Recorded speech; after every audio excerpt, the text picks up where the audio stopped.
First chemistry chapter number 3 atomic structure.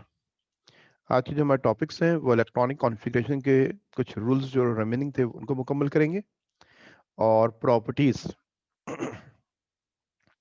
Properties based on electronic configuration और इनमें reasoning question है। इस chapter का ये आज हमारा 9th लेक्चर है। ओके, हमने लास्ट क्लास में एक प्रिंसिपल पढ़ा था, Pauli's exclusion principle.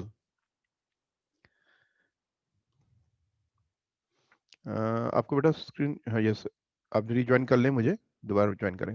Okay, Pauli's exclusion principle हमने लास्ट क्लास में पढ़ा था।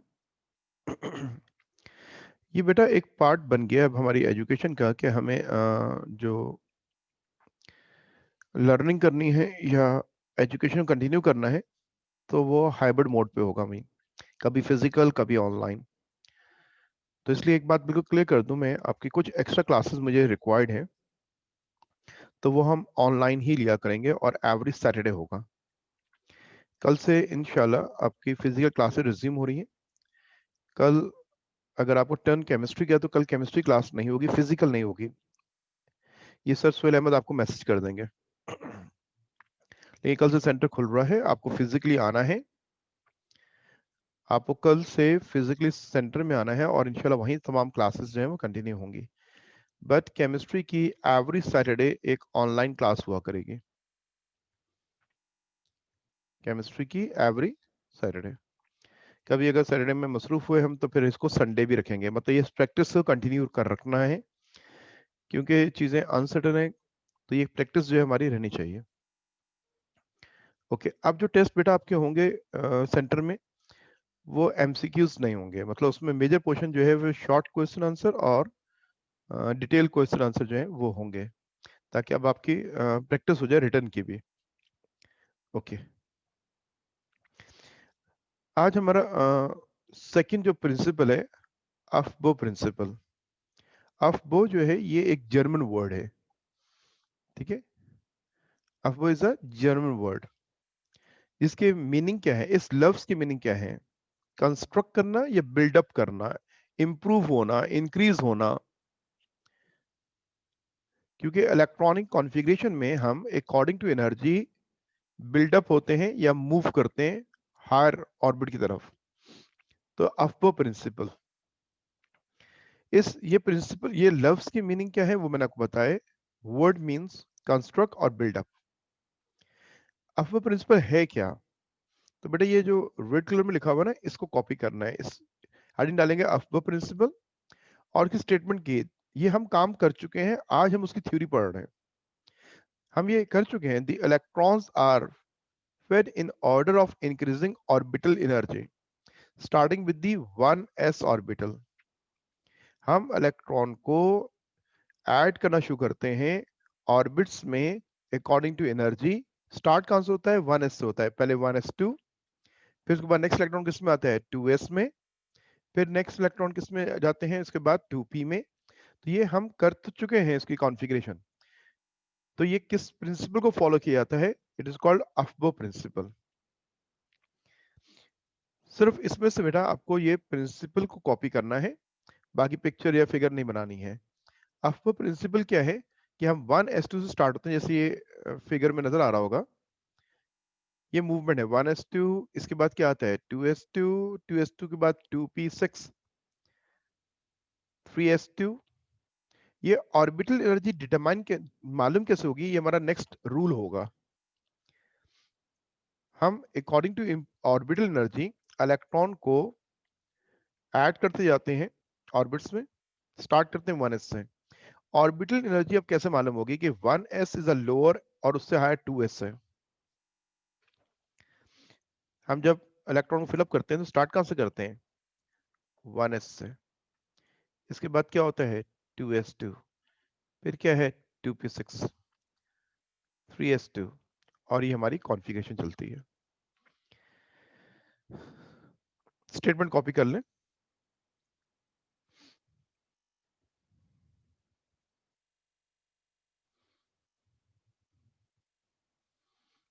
अफबो principle, Aufbau is a German word means build up.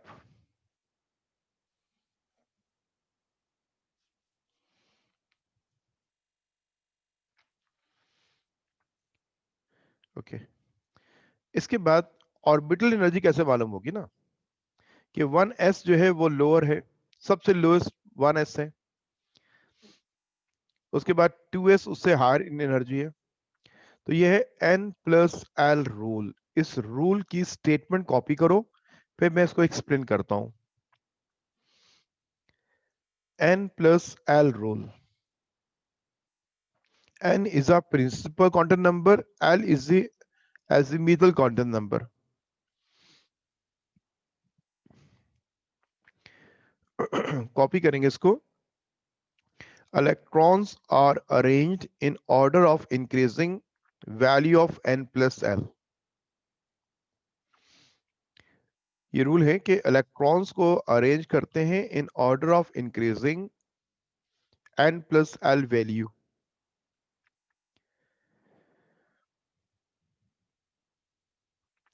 Copy कर लो, फिर मैं इसको एक्सप्लेन करता हूं, ठीक है।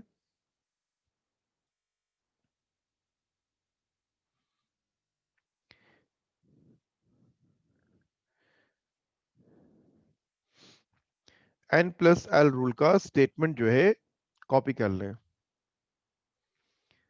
हम ये रूल अप्लाई करते हैं ऑर्बिटल एनर्जी फाइंड आउट करने के लिए, और फिर n प्लस एल रूल को अप्लाई करते हुए हम कॉन्फ़िगरेशन लिखते हैं।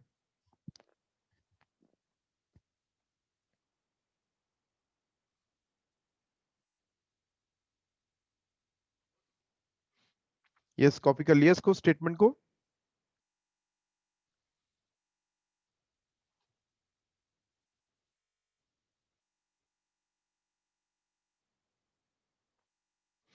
तमाम लोगों ने कॉपी कर लिया इसको। Yes, okay. अब सुने इस बात को कि मैं समझाता हूं कि n प्लस एल रूल कैसे अप्लाई होता है। हम जब कॉन्फ़िगरेशन लिखते हैं तो सबसे पहले हम 1s को लिखते हैं, 1s। और इसके जब इलेक्ट्रॉन फिल हो जाते हैं, फुल हो जाते हैं, तो फिर हम लिखते हैं 2s। और जब उसमें इलेक्ट्रॉन कंप्लीट हो जाते हैं तो फिर हम आते हैं 2p में। इन तीनों में सबसे लो एनर्जी जो है वो 1s है, क्योंकि इसकी n प्लस एल वैल्यू जो है वो 1 आ रही है, 2s की जो वैल्यू आ रही है वो 2 आ रही है, 2p की वैल्यू जो आ रही है वो 3 आ रही है। n plus L value, 1s की n वैल्यू क्या है, 1। एल वैल्यू क्या है इसकी, 0। या एल नंबर नहीं लिखा हुआ, एल नेम लिखा हुआ है। L is a azimuthal quantum number. Number 0 को s का नेम दिया गया है, तो s अल्फाबेट से पता चल जाएगा कि इसका नंबर 0 है। तो 1 प्लस 0 सम अप करें, ऐड करें, आंसर 1 आएगा। 2s में क्या करेंगे, n की वैल्यू क्या है 2, l की वैल्यू क्या है 0, दोनों को ऐड करें, सम क्या आएगा 2। 2p में n की वैल्यू क्या है 2 और p की वैल्यू क्या होती है 1, तो 2 प्लस 1 आंसर क्या आएगा 3। तो electrons are arranged in order of increasing value of n plus l। Okay, फिर ये देखेंगे हम, जब टू ऑर्बिटल्स की same value, when two orbitals have the same value of n plus l। दो ऑर्बिटल है, जैसे अब देखें 2p के बाद क्या आएगा 3s आएगा ना, 3s। और इसमें इलेक्ट्रॉन कितने आते हैं 2। 3s की जरा n plus l value calculate करें। n नजर आ रहा है आपको 3, और l क्या है 0। 3 प्लस 0 आंसर क्या आएगा 3। जब टू ऑर्बिटल्स की सेम वैल्यू हो गई, जब टू ऑर्बिटल्स की n plus l value same हो गई, तो फिर आप कैसे उसका सीक्वेंस करोगे, ऑर्डर कैसे करोगे। फिर क्या करेंगे, then the orbital with the lower value of n will fills first. जब दो ऑर्बिटल की वैल्यू सेम आ जाए तो जिसकी n वैल्यू लो होगी वो पहले फिल होगा। 2p और 3s की n प्लस l तो सेम है, लेकिन 2p में n 2 है 3s में n 3 है। जब सेम हो जाए तो n वैल्यू लोअर के अकॉर्डिंग आप उनको सीक्वेंस करते हैं। ये थी इसकी स्टेटमेंट। आइए अब इन ऑर्बिटल्स की n प्लस l वैल्यूज को कैलकुलेट करते हैं। ये टेबल जो बना हुआ है, आप फौरन एक टेबल कॉपी में ड्रॉ करेंगे। 4 कॉलम्स होंगे, 4 कॉलम्स। फर्स्ट कॉलम में कॉन्फ़िगरेशन लिखते चले जाएंगे, सेकंड कॉलम में उनकी n वैल्यूज, थर्ड कॉलम में l वैल्यूज, और लास्ट कॉलम के अंदर ऑर्बिटल एनर्जी निकालने के लिए n प्लस l का सम करेंगे। जल्दी से कॉलम ड्रॉ कर लो, 4 कॉलम बनाए जल्दी से। फर्स्ट कॉलम का हेडिंग क्या होगा? Electronic configuration. सेकंड कॉलम की हेडिंग क्या होगी? n। थर्ड में l, और फोर्थ इज ऑर्बिटल एनर्जी जो n प्लस l होगी।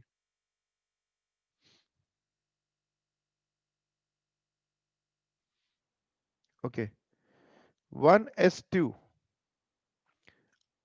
से हम स्टार्ट करते हैं क्योंकि ऑर्बिटल तमाम ये जितने लिखे हुए हैं इनमें सबसे लोअर वैल्यू 1s2 की है। 1s2 में n की वैल्यू क्या है? 1। l की वैल्यू क्या है इसकी? 0। ये 0 नंबर या गिवन नहीं है ना, ये spd, ये l की वैल्यूज के नेम दिए हुए हैं।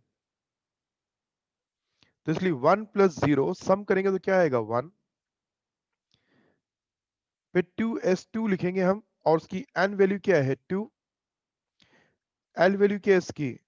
0। 2 प्लस 0 आंसर क्या आएगा? 2। 2p6 ऑर्बिटल की एनर्जी निकालने के लिए n वैल्यू हमने देखी वो 2 कोफिशिएंट पे लिखी हुई है। l वैल्यू p ऑर्बिटल की वजह से हम लेंगे 1। दोनों का सम करें 2 प्लस 1, आंसर क्या आएगा? 3। तो आप देख सकते हैं इन तीनों में लोअर वैल्यू किसकी है? 1s की। तो ये पहले फिलअप होगा। जब ये कंप्लीट हो जाएगा, फुल हो जाएगा, तो फिर नेक्स्ट इलेक्ट्रॉन 2s2 में आएंगे, वो फुल हो जाएगा, फिर इलेक्ट्रॉन 2p6 में आएंगे। इसके बाद हम बात करते हैं 3s2 की वैल्यू निकालते हैं। n वैल्यू क्या है? 3। l वैल्यू क्या है? 0। 3 प्लस 0 का सम 3 आ रहा है। जब दोनों की वैल्यू सम सेम आ गई तो पहले आप किसको फिलअप करते हैं? whose n value is lower.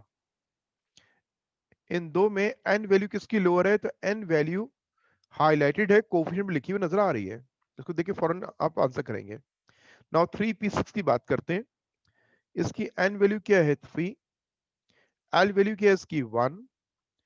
3 plus 1 का सम क्या आएगा? 4। 4s2 में n वैल्यू 4 है, l वैल्यू 0 है, सम किया तो आंसर 4 आ गया। इन टू ऑर्बिटल्स की n plus l value same आ गई। तो फिर आप ऑर्डर कैसे करोगे कि जिस इन दो में जिसकी n वैल्यू लो है पहले वो फिलअप होगा। तो इन दो में n किसकी लोअर वैल्यू है? 3p6 वाले ऑर्बिटल की। नाउ 3d10 में n वैल्यू 3 है, l वैल्यू 2 है, दोनों का सम किया आंसर क्या आया? 5। 4p6 में n वैल्यू 4 है, l वैल्यू 1 है, सम किया तो 5। 5s2 में n वैल्यू क्या है? 5। l वैल्यू क्या है? 0। सम किया आंसर क्या आ रहा है? 5 आ रहा है। अब ये तीन जो है इनकी n plus l value same आ रही है। तो फिर हम कहते हैं अगर सेम हो जाए, when two or more orbitals having the same value of n plus l, then the orbital with the lower value of n will fills first। इन तीनों में n वैल्यू जिसकी लो है पहले वो फिल होगा और फिर उससे हायर। ये है n प्लस l रूल। ये टेबल बेटा ड्रॉ कर लिया, फिल कर लिया तो मुझे बताओ, फिर हम आगे मूव करते हैं।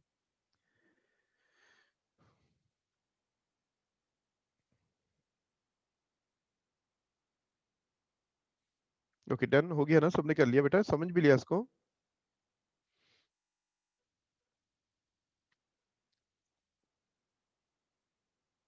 ओके, अब हम आगे मूव करते हैं। नेक्स्ट और फोर्थ रूल जो है वो कौन सा है? Hund's rule. हेडिंग डालिए हंड्स रूल। इसको भी हम कॉन्फ़िगरेशन में अप्लाई कर चुके हैं, लेकिन इसकी स्टेटमेंट आज हम पढ़ रहे हैं। Hund's rule. पेज नंबर 106 पे दिया हुआ है, वहां पे पॉइंट ए और बी इस रूल्स के दिए हुए हैं। मैं इसको समझा दूं तो बुक से भी याद कर सकते हो। हंट्स रूल, इसके दो पार्ट हैं, दो इसके हिस्से हैं। ये रूल अप्लाई किया जाता है about degenerate orbitals. Degenerate orbitals mean orbitals having same energy.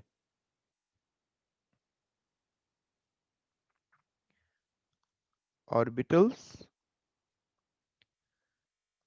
Having same energy. इस पे भी हम लास्ट में फिर दोबारा बात करेंगे कि डीजेनरेट ऑर्बिटल कौन सा होता है। जैसे पी है ना, तो पी के तीन ऑर्बिटल्स होते हैं, p x P y p z. ये p x P y p z are called degenerate orbitals. Degenerate orbital को जब फिलअप किया जाता है तो हम फॉलो करते हैं हर्ट्ज रूल को। Degenerate orbitals are occupied first by single electron. Degenerate अगर ऑर्बिटल हैं तो वो पहले फिलअप होंगे बाय सिंगल इलेक्ट्रॉन। जैसे डी के अंदर हम कहते हैं 5 ऑर्बिटल्स होते हैं, डी में 5 ऑर्बिटल्स हैं। तो डीजेनरेट ऑर्बिटल के इलेक्ट्रॉन्स को जब फिलअप करेंगे तो पहले आप सिंगल करेंगे, सब में सिंगल इलेक्ट्रॉन आएगा, उससे पहले पेयर नहीं हो सकता है। Are occupied first by single electron before being paired. Pairing करने से पहले सबको सिंगल करेंगे। ये वन हुआ। अब ये इसमें पेयरिंग नहीं हो सकती है, सेकंड में इलेक्ट्रॉन आया, थर्ड में, फोर्थ में, फिफ्थ में। जब सब में सिंगल इलेक्ट्रॉन आ गए, अब अगर इलेक्ट्रॉन ऐड करोगे तो पेयरिंग स्टार्ट होगी। पॉइंट नंबर 1 ये हो गया कि डीजेनरेट ऑर्बिटल्स में आप पेयरिंग तब तक नहीं कर सकते जब तक सब में सिंगल इलेक्ट्रॉन ना आ जाए। जैसे हम ये बात करते हैं, ये 3 ऑर्बिटल्स ऑफ पी हैं, name of orbital P x P Y and P Z. आपने फर्स्ट इलेक्ट्रॉन फिल किया पी एक्स में, सेकेंड इलेक्ट्रॉन पी एक्स का पेयर नहीं होगा, पी वाई में आया, थर्ड इलेक्ट्रॉन पी जेड में। इसके बाद पेयरिंग स्टार्ट होती है। Point number 2, unpaired electrons have their spin parallel. अगर इलेक्ट्रॉन्स अनपेयर्ड हैं, उनके स्पिन हमेशा क्या होंगे, पैरेलल। अब मैं इसमें इलेक्ट्रॉन फिल करता हूं। ये 2 इलेक्ट्रॉन्स अनपेयर्ड है। अगर आपने कॉन्फ़िगरेशन लिखी 1s2 2s2 2p(x1) 2p(y1), ये किसकी कॉन्फ़िगरेशन है, ये कार्बन की है। कितने इलेक्ट्रॉन है, ये 6। तो ये अगेंस्ट द हर्ट्ज रूल होगा कि अनपेयर्ड इलेक्ट्रॉन के स्पिन जो है वो ऑपोजिट नहीं होते हैं। तो ये configuration against the hertz rule. सही कॉन्फ़िगरेशन क्या होगा, 1s2 2s2 2p(x1) 2p(y1). तो हम ये कह रहे हैं पॉइंट नंबर 2 में हर्ट्ज रूल हमने क्या समझा कि unpaired electrons have their spin parallel. Okay, copy कर लें बेटा इसको। यूं हमारे रूल्स एंड प्रिंसिपल मुकम्मल हो गए। फर्स्ट क्या था, पॉली एक्सक्लूजन प्रिंसिपल। ये 4 हैं, जिनमें 2 रूल्स हैं, 2 प्रिंसिपल। हर साल कॉन्फ़िगरेशन के साथ एग्जाम में आते हैं। इस क्वेश्चन का पहला पार्ट होता है state hertz rule and write down the electronic configuration of the following. तो वो ये सवाल कंबाइन होकर आता है, तो इसलिए इन 4 को याद करना है, ठीक है। अब इन रूल्स और प्रिंसिपल को एक साथ मैंने एक पिक्चर में शो किया। हो सकता है मैं इसका आपको स्क्रीनशॉट दे दूंगा कि ऑर्बिटल्स जो है, ऑर्बिटल्स उनकी ऑक्यूपेंसी जो है पॉली एक्सक्लूजन प्रिंसिपल, और उन ऑर्बिटल्स की एनर्जी जो है उसमें हम अफबो प्रिंसिपल और हर्ट्ज रूल की बात करते हैं। पॉली एक्सक्लूजन प्रिंसिपल क्या था, a single orbital a single orbital can contain a maximum of 2 electron। आपको याद है, ये सारे मैंने पिक्चर कहीं नेट से लिए, तो मेरी वर्डिंग क्या थी, N orbital can not contain more than 2 electrons. N orbital can not contain more than 2 electrons. एक ऑर्बिटल जब भी आप लेते हैं तो उसमें 2 से ज्यादा इलेक्ट्रॉन नहीं लेते हैं। ये कह रहे हैं a single orbital can contain a maximum of 2 electrons of opposite spin। देखिए ये जब भी पेयर करते हैं तो स्पिन क्या होते हैं इनके अपोजिट। एनर्जी की बात करो, अफबो प्रिंसिपल अभी पढ़ा हमने, electrons occupy the lowest energy orbital first. Hund's rule क्या पढ़ा आपने, degenerate orbitals are occupied first by single electron with up spin before being occupied by paired electron. Degenerate orbital पहले सिंगल फिल होते हैं और उनका स्पिन कैसा होता है, अप, और before being occupied by paired electron, pairing से पहले सिंगल इलेक्ट्रॉन फिल किए जाते हैं। इसको कॉपी नहीं करना है, ठीक है। अब आते हैं कंक्लूजन पे। कॉन्फ़िगरेशन की रूल्स को, क्वांटम नंबर्स को सब पढ़ लिया। अब चंद पॉइंट्स हैं पेज नंबर 106 पे, ये पॉइंट्स दिए हुए हैं, ए बी सी के नाम दिखे, अल्फाबेट्स दिए होंगे। ओके, मैं उनका कंक्लूजन करूंगा, उसके की पॉइंट्स लूंगा, आपके से डिस्कस करूंगा। एनर्जी लेवल्स में 3 चीजें होती हैं। एक एनर्जी लेवल है M. M is a energy level. मुझे बता सकते हो कि एम का क्वांटम नंबर क्या है, इस एनर्जी लेवल को किस क्वांटम नंबर से रिप्रेजेंट किया जाता है, डिफाइन किया जाता है। Good, three. क्वांटम नंबर बेटा इसका क्या, प्रिंसिपल, और प्रिंसिपल क्वांटम नंबर की वैल्यू एम की क्या होती है, three. Energy level is defined by a principal quantum number, तो इसलिए एनर्जी लेवल की सारी मालूमात जो है वो वैल्यू ऑफ एन पे बेस कर रही है। किस पे, वैल्यू ऑफ एन पे। इस वैल्यू ऑफ एन को लेकर मैं इसकी सारी मालूमात आपको दे दूंगा। ओके, इस एनर्जी लेवल में सब एनर्जी लेवल कितने हैं, आप मुझे बता सकते हैं। एम में कितने सब एनर्जी लेवल होते हैं, एक सब एनर्जी लेवल होता है, दो होते हैं, तीन होते हैं, फोर होते हैं, फाइव होते हैं, कितने सब एनर्जी लेवल होते हैं एम के अंदर।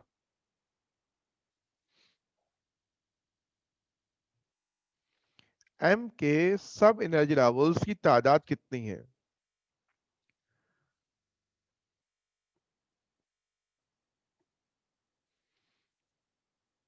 ओके, कुछ स्टूडेंट ने आंसर नहीं किया, ऑलमोस्ट स्टूडेंट ने आंसर नहीं किया, एक दो स्टूडेंट ने आंसर कर दिया। ओके, थ्री, टू बी किसने आंसर किया। ओके, अब हम इसको जस्टिफाई करते हैं। ये बेटा कैसे मालूम होगा कि एक एनर्जी लेवल में कितने सब एनर्जी लेवल होंगे। इसके बाद नेक्स्ट एनर्जी लेवल कौन सा है, एन है ना, और उसके प्रिंसिपल क्वांटम नंबर की वैल्यू क्या है, फोर है। किसी भी एनर्जी लेवल में सब एनर्जी लेवल कितने होते हैं, क्या पूछ रहा हूं मैं, सब एनर्जी लेवल, सब एनर्जी लेवल की तादाद पूछ रहा हूं। उस एनर्जी लेवल की क्वांटम नंबर प्रिंसिपल की जो वैल्यू है वही उसके सब एनर्जी लेवल की तादाद है। इसकी प्रिंसिपल क्वांटम नंबर वैल्यू क्या है, थ्री।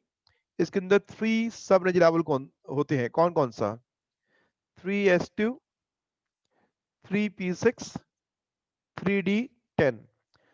इसके थ्री सब एनर्जी लेवल है, S, P, D. Next energy level कौन सा है, एन। उसके प्रिंसिपल क्वांटम नंबर की जो वैल्यू है वही उसके सब एनर्जी लेवल की तादाद है। इस एन में फोर सब एनर्जी लेवल है, कौन कौन से, 4s2, 4p6, 4d10, 4f14।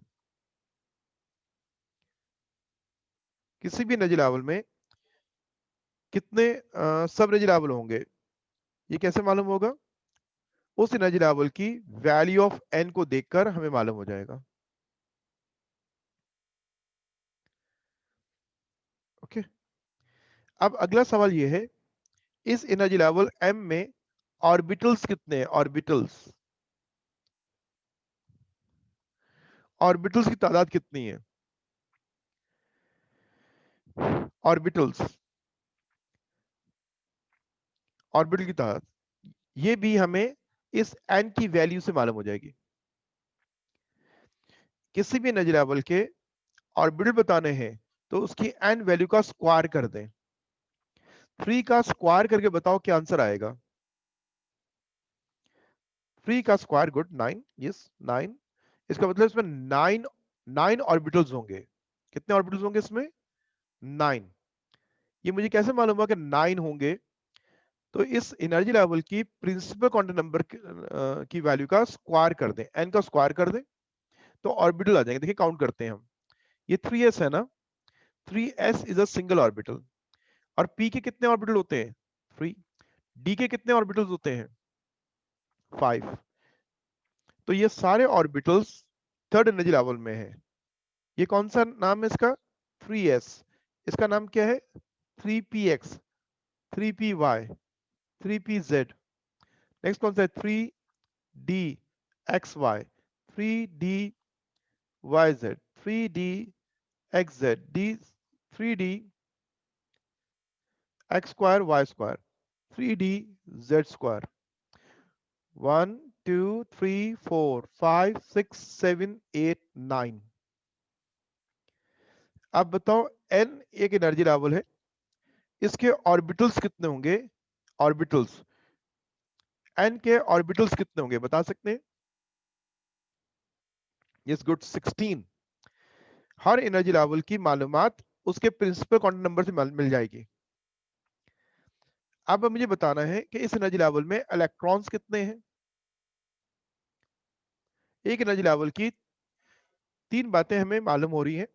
Energy level का सब एनर्जी लेवल की तादाद कितनी है, उसमें ऑर्बिटल की तादाद कितनी है, उसमें इलेक्ट्रॉन की तादाद कितनी है। तो आपको इलेक्ट्रॉन्स मालूम करने हैं तो प्रिंसिपल क्वांटम नंबर को आप इस्तेमाल करेंगे 2n स्क्वायर के फॉर्मूले। n is a number of energy level. n का स्क्वायर किया तो ऑर्बिटल मालूम हो गए, n के स्क्वायर को 2 से मल्टीप्लाई किया तो इलेक्ट्रॉन मालूम हो गए। अब इस n के अंदर इलेक्ट्रॉन्स कितने होंगे? इस n में इलेक्ट्रॉन्स, n में इलेक्ट्रॉन कितने होंगे? n में यस इलेक्ट्रॉन कितने होंगे? 4 का स्क्वायर किया,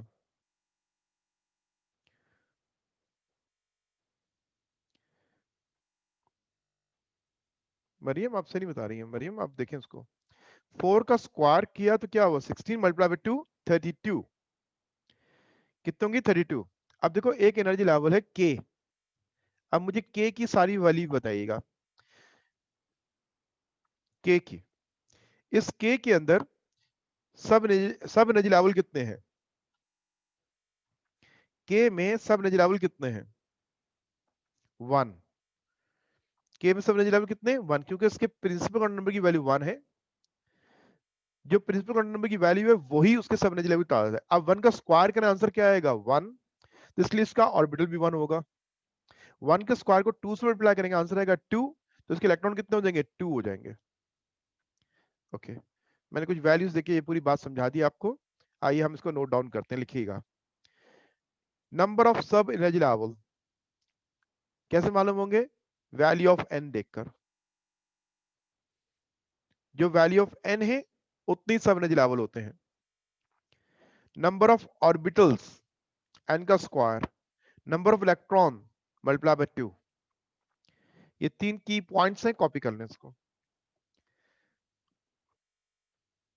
ये भी मल्टीपल चॉइस क्वेश्चन में पूछा गया है, इसलिए इसको कॉपी करें और याद रखिएगा। Energy level is defined by a principal quantum number, और उसके प्रिंसिपल क्वांटम नंबर में सारी मालूमात मौजूद है।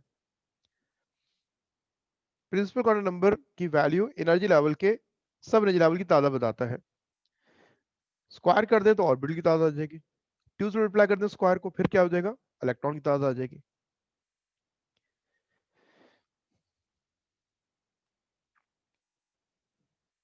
इसके बाद हम बात करते हैं सब एनर्जी लेवल।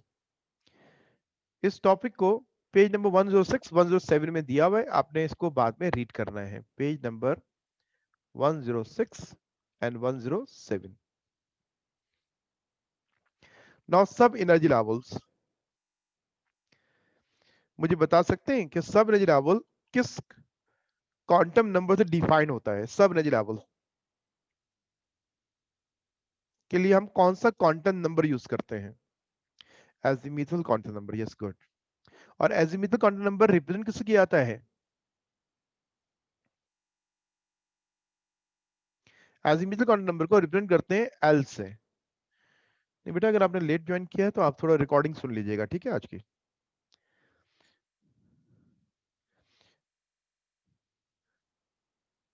ठीक है, सब एनर्जी लेवल को एल से रिप्रेजेंट करते हैं, एल से। सब एनर्जी लेवल कौन कौन से हैं? सब एनर्जी लेवल एक है एस, पी, डी और एफ। ये हमारे 4 सब एनर्जी लेवल हैं। अब एस में ऑर्बिटल कितने होते हैं, पी में कितने होते हैं, डी में कितने होते हैं और एफ में कितने होते हैं ऑर्बिटल्स? मुझे नंबर ऑफ ऑर्बिटल बताने हैं एस में कितने होते हैं। आप जानते हैं एस में एक ऑर्बिटल होता है। पी के ऑर्बिटल्स कितने होते हैं? 3। डी के ऑर्बिटल्स कितने होते हैं? 5। और एफ के ऑर्बिटल्स कितने होते हैं? 7।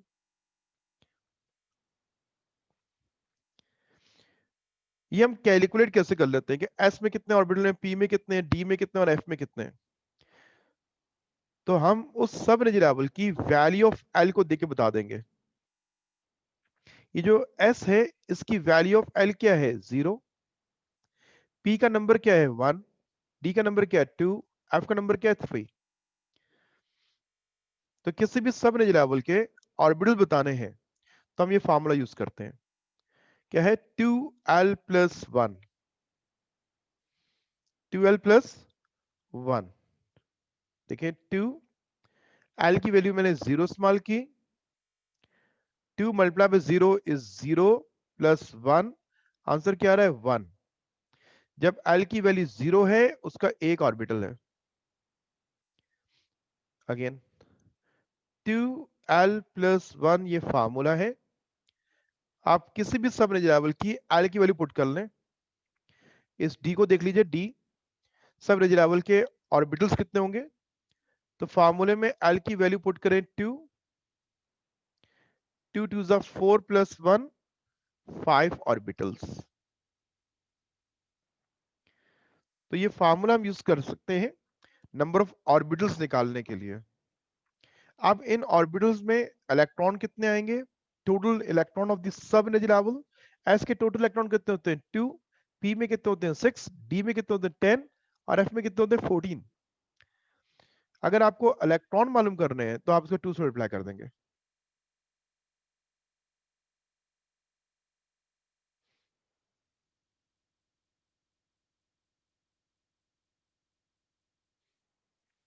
ये बेटा हम कह रहे हैं कि आप सिर्फ एल की वैल्यू देख के ही डायरेक्ट बता देंगे कितने ऑर्बिटल्स होंगे। कैसे बताएंगे? सिर्फ एल की वैल्यू से ही आपको ये अंदाजा हो जाएगा कि उसके ऑर्बिटल्स कितने हैं। नंबर ऑफ इलेक्ट्रॉन्स बताने हैं आपको किसी भी सब एनर्जी लेवल के, तो आप इसको 2 से रिप्लाई कर दें। मुझे एफ के इलेक्ट्रॉन बताने कितने हैं, तो एफ की एल वैल्यू क्या होती है? 3।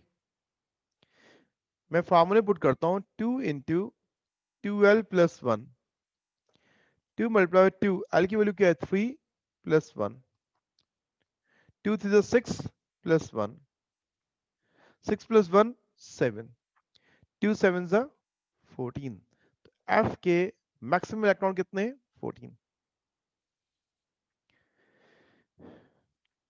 इसको कॉपी कर ले जल्दी से। नंबर ऑफ ऑर्बिटल्स मालूम करने का फार्मूला क्या है और मैक्सिमम नंबर ऑफ इलेक्ट्रॉन मालूम का फार्मूला क्या है? ये maximum number of electron energy level के हैं, ये मैक्सिमम नंबर ऑफ इलेक्ट्रॉन सब एनर्जी लेवल के हैं। सब एनर्जी लेवल को एल से डिफाइन किया जाता है, एनर्जी लेवल को एन से रिप्रेजेंट किया जाता है। इसके बाद इलेक्ट्रॉनिक कॉन्फ़िगरेशन को रिप्रेजेंट करने का फार्मूला क्या होता है? इलेक्ट्रॉनिक कॉन्फ़िगरेशन लिखते हैं ना हम लोग 1s2। इसमें 1 क्या शो कर रहा है, s किसको रिप्रेजेंट कर रहा है और 2 क्या चीज है? तो इस कॉन्फ़िगरेशन का एक जनरल नोटेशन ये है कि 1 जो है कॉन्फ़िगरेशन के अंदर जो कोएफिशिएंट होता है वो प्रिंसिपल क्वांटम नंबर होता है। उसके साथ जो अल्फाबेट होता है वो एजिमुथल क्वांटम नंबर होता है, और जो एक्सपोनेंट होती है उसको हम एक्स से रिप्रेजेंट करते हैं और वो इलेक्ट्रॉन्स होते हैं। इलेक्ट्रॉनिक कॉन्फ़िगरेशन लिखने का जनरल अगर मैं नोटेशन यूज करूं तो वो क्या होगा, NLX। कॉन्फ़िगरेशन में 3 वैल्यूज हैं।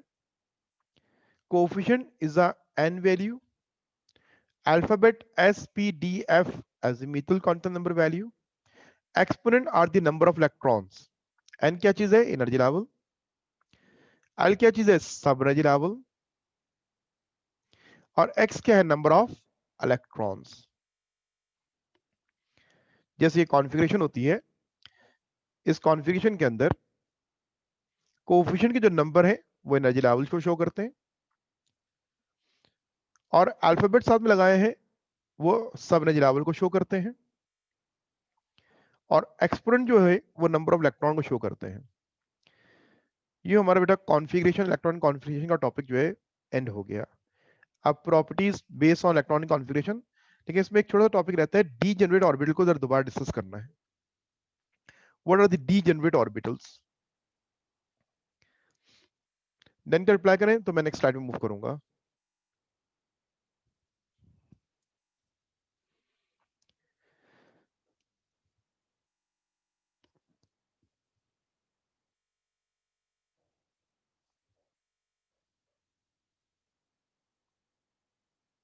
ओके, अब हेडिंग डालिए डीजेनरेट ऑर्बिटल्स। ये भी पेज नंबर 107 में उन्हीं पॉइंट्स में दिया हुआ है ना। डीजेनरेट ऑर्बिटल्स क्या है? ऑर्बिटल्स हैविंग, डीजेनरेट ऑर्बिटल का मतलब है having same orbitals having same energy, orbitals having same energy। ठीक है, x बेटा इलेक्ट्रॉन की तादाद थी, x क्या था, इलेक्ट्रॉन की तादाद।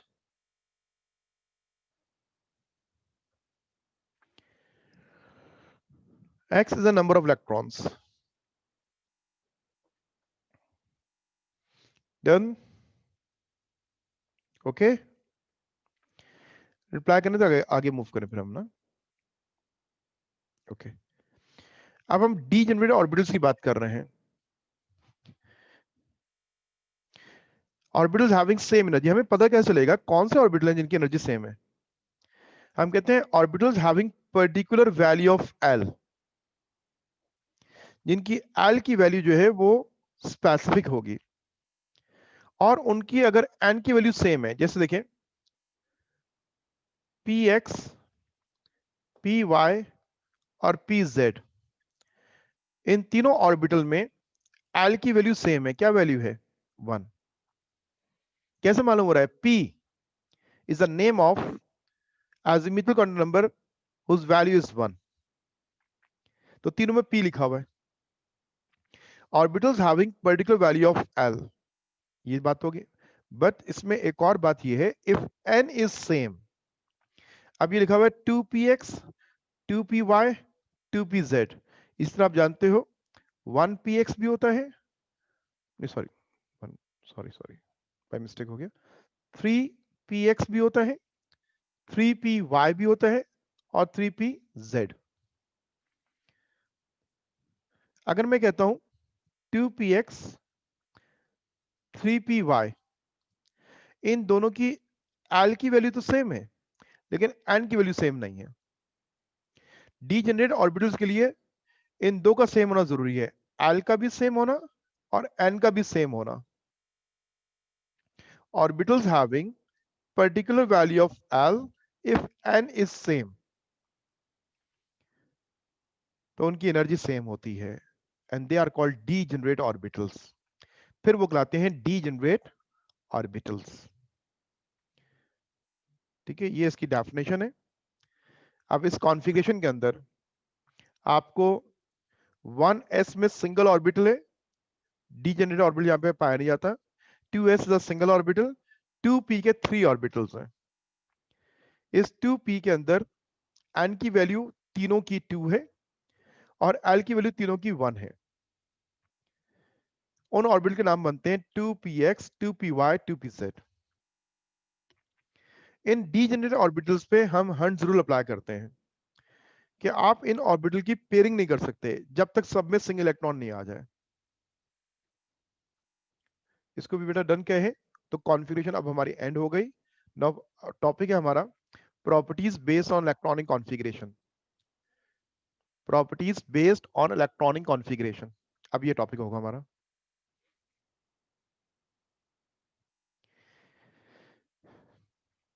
इसे कॉपी कर लीजिए और फिर मुझे रिप्लाई कर दें।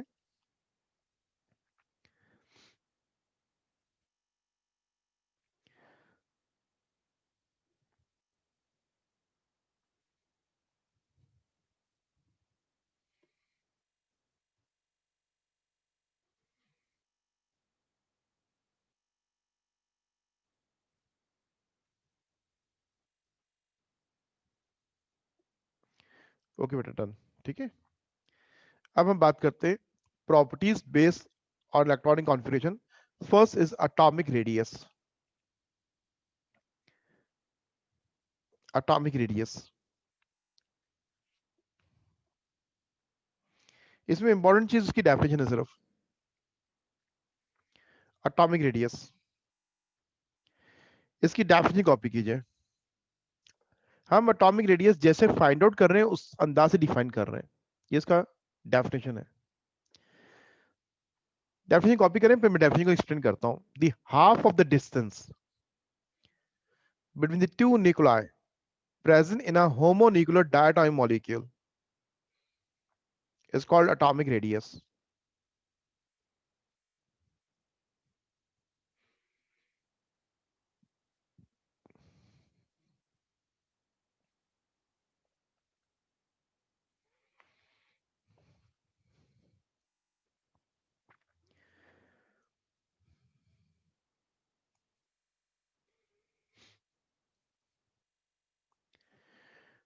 ये इसकी डेफिनेशन है, इसको कॉपी कर लो। The half of the distance, किस डिस्टेंस को हमें हाफ करना है, बिटवीन द टू न्यूक्लियाई, दो न्यूक्लियस के दरमियान के डिस्टेंस को हाफ करना है, जो कि प्रेजेंट है इन अ मॉलिक्यूल। एक मॉलिक्यूल में दो एटम के दरमियान के डिस्टेंस को हाफ करना है। कौन सा मॉलिक्यूल? Diatomic molecule. कौन सा diatomic molecule? Homonuclear diatomic molecule. Yes मुझे रिप्लाई करो डन, ये कॉपी कर लिए डेफिनेशन, तो मैं एक्सप्लेन कर दूं डेफिनेशन। आपको इसको कैलकुलेट नहीं करना, बस डेफिनेशन को समझना है कि डेफिनेशन क्या है। उसके लिए हम एक एग्जांपल लेंगे। एटॉमिक रेडियस को डिफाइन हमने किया, अब इसको एग्जांपल से हम बात को समझते हैं, ठीक है। देखिए देखिए यहां पे पहले हम इस वाले वर्ड को समझेंगे। What is the meaning of homonuclear diatomic molecule. Molecule consist of two atoms, दो एटम। ये देखिए, एक ये एटम है और एक ये एटम है। क्या ये दोनों साइज में बराबर नजर आ रहे हैं? नो, ये डायटोमिक जरूर है, ये डायटोमिक मॉलिक्यूल जरूर है। यहां तक तो बात पूरी समझ में आई। डायटोमिक मॉलिक्यूल ये है, और एक मैं डायटोमिक मॉलिक्यूल और बना रहा हूं। Both are diatomic molecule. लेकिन फर्स्ट एग्जांपल जो है उसमें एटम ए जो है वो बॉन्ड बना रहा है एटम बी के साथ। Both are different atoms. लेकिन सेकंड एग्जांपल में एटम ए के साथ कंबाइन हुआ है। तो इस डायटोमिक मॉलिक्यूल में सेकंड एग्जांपल में डायटोमिक इज अ होमोन्यूक्लियर, दोनों एटम एक जैसे हैं, दोनों के न्यूक्लियस मीन दोनों का एटॉमिक नंबर सेम है। कार्बन कार्बन से बॉन्ड बना रहा है, तो कार्बन का एक एटम का एटॉमिक नंबर 7 है, दूसरे का एटॉमिक नंबर 7 है। इसको कहेंगे homonuclear diatomic molecule. Homonuclear diatomic molecule में दोनों न्यूक्लियस के दरमियान का जो डिस्टेंस है, दोनों के न्यूक्लियस के दरमियान का जो डिस्टेंस है, उसको अगर आप हाफ कर दें, हाफ, तो वो एटॉमिक रेडियस बनता है। यहां मैं दोनों न्यूक्लियस के डिस्टेंस को हाफ कर दूं तो वो एटॉमिक रेडियस नहीं बनेगा। तो एटॉमिक रेडियस फाइंड आउट किया जाता है जब हम हाफ करते हैं distance between two nuclei present in a homonuclear diatomic molecule is called atomic radius. Okay, example देखिए, ये दो एटम है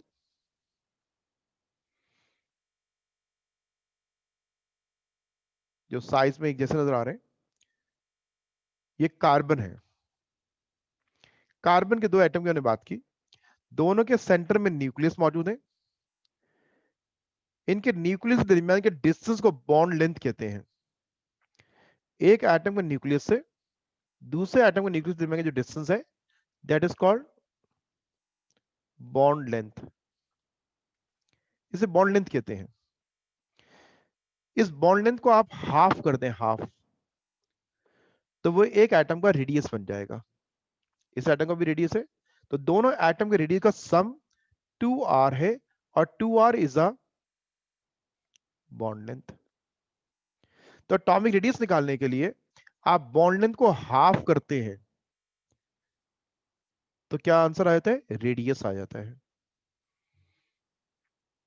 यही हम यह बात कर रहे हैं। What is an atomic radius? Half of the bond length, half of the distance. Distance कौन सा है? Bond length is the distance, half of the distance. Bond length is equal to 2r, दोनों के रेडियस के बराबर है bond length. आप उसको हाफ कर दें तो एटॉमिक रेडियस हो जाएगा। अब यहां देखिए, यहां पे जो डिस्टेंस है इन दो एटम के न्यूक्लियस के दरमियान जो बॉन्ड लेंथ कहला रही है दैट इज 1.54 एंगस्ट्रॉम। कितना है? 1.54 angstrom is the bond length between carbon to carbon. इस बॉन्ड लेंथ की वैल्यू को हाफ कर दीजिए तो क्या आंसर आएगा? 0.77 angstrom is the atomic radius of carbon atom. ये क्या है? Atomic radius of carbon atom. जल्दी से कॉपी कर लें, फिर हम आगे बात करेंगे। एटॉमिक रेडियस को डिफाइन किया हमने, और उसको कैलकुलेट करने का ये फार्मूला कॉपी कर लें। और हमने यहाँ पे एग्जाम्पल लिए कार्बन की। ठीक है, एग्जाम्पल किसके लिए? हमने कार्बन की। Carbon to carbon bond length is 1.54 angstrom.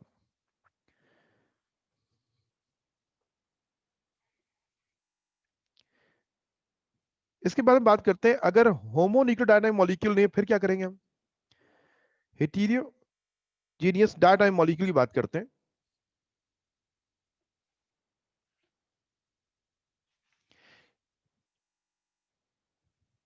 एक ऐसा डायटोमिक मॉलिक्यूल जिसमें दोनों एटम डिफरेंट हो। एक एटम ए है और दूसरा एटम बी है। एटम ए के न्यूक्लियस से एटम बी के न्यूक्लियस का जो डिस्टेंस है इसको बॉन्ड लेंथ कहते हैं। यहां आप हाफ करोगे तो एटॉमिक रेडियस नहीं आएगा। यहां अगर हम हाफ करेंगे तो फिर इसके लिए हम ये जानते हैं कि बॉन्ड लेंथ क्या होता है। बॉन्ड लेंथ, बॉन्ड लेंथ जो होती है वो एटम ए और बी के रेडियस का सम होता है। होमोन्यूक्लियर में जस्ट हाफ किया तो एटॉमिक रेडियस बन गया, लेकिन bond length of heterogeneous diatomic molecule में हाफ करने से एटॉमिक रेडियस नहीं आएगा। एक एटम ए है, दूसरा एटम बी है। इसमें एटम ए का रेडियस अगर हमें मालूम है कि वो 0.4 एंगस्ट्रॉम है। ये एटम ए का रेडियस कैसे मालूम है?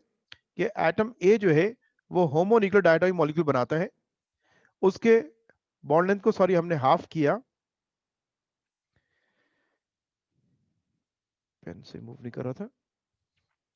हम ये बात कर रहे हैं कि एक हमारे पास हेटेरोजीनियस डायटोमिक मॉलिक्यूल है, उसमें एटम ए कंबाइन हुआ है एटम बी के साथ।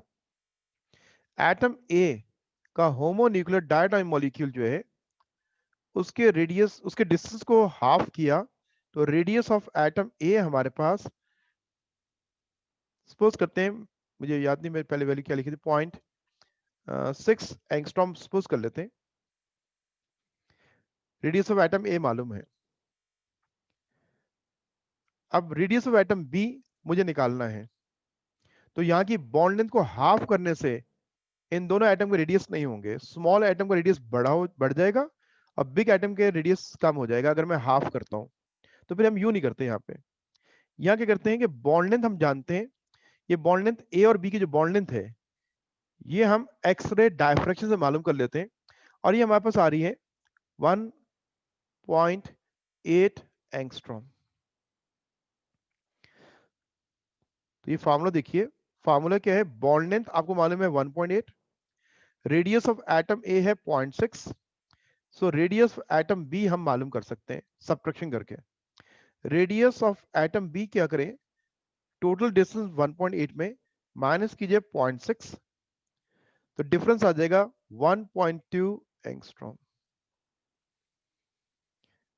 होमोन्यूक्लियर डायटोमिक मॉलिक्यूल के लिए तो डेफिनेशन है half of the bond distance ना, लेकिन हेटेरोजेनस डायटोमिक मॉलिक्यूल में आप यूं नहीं मालूम करते, बल्कि उसमें आप डिफरेंस से मालूम करते हैं। तो इसलिए हेटेरोजेनस डायटोमिक मॉलिक्यूल का फार्मूला बस याद रख लें, आपको यहाँ कोई कैलकुलेशन नहीं करनी, आपको सिर्फ बात को समझना है कि एटॉमिक रेडियस मालूम कैसे किया जाता है।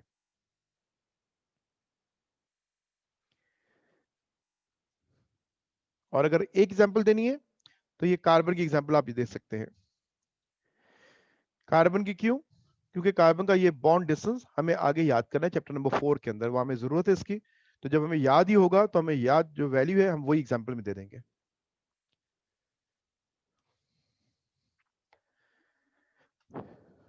हमने आयोनिक रेडियस की हेडिंग नहीं डालिएगा, एटॉमिक रेडियस में चंद बातें और कर लें।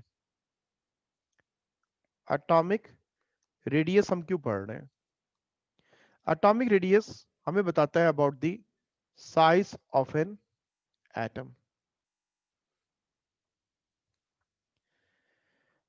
एटॉमिक रेडियस हमें बताता है about the size of an atom.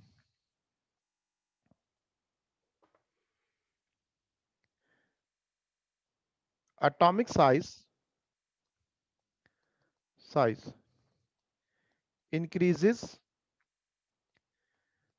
Down the group. Periodic table में एलिमेंट सारे अरेंज है, atomic size increases down the group. किसी भी ग्रुप में टॉप टू बॉटम आए तो साइज ऑफ एटम इंक्रीज हो रहा होगा। वजह क्या है इसकी, वजह ये है, due to increase in number of energy levels. Size क्यों इंक्रीज होता है, due to the increase in number of energy levels. देखिए लिथियम जो है, लिथियम इसकी कॉन्फ़िगरेशन है K2L1।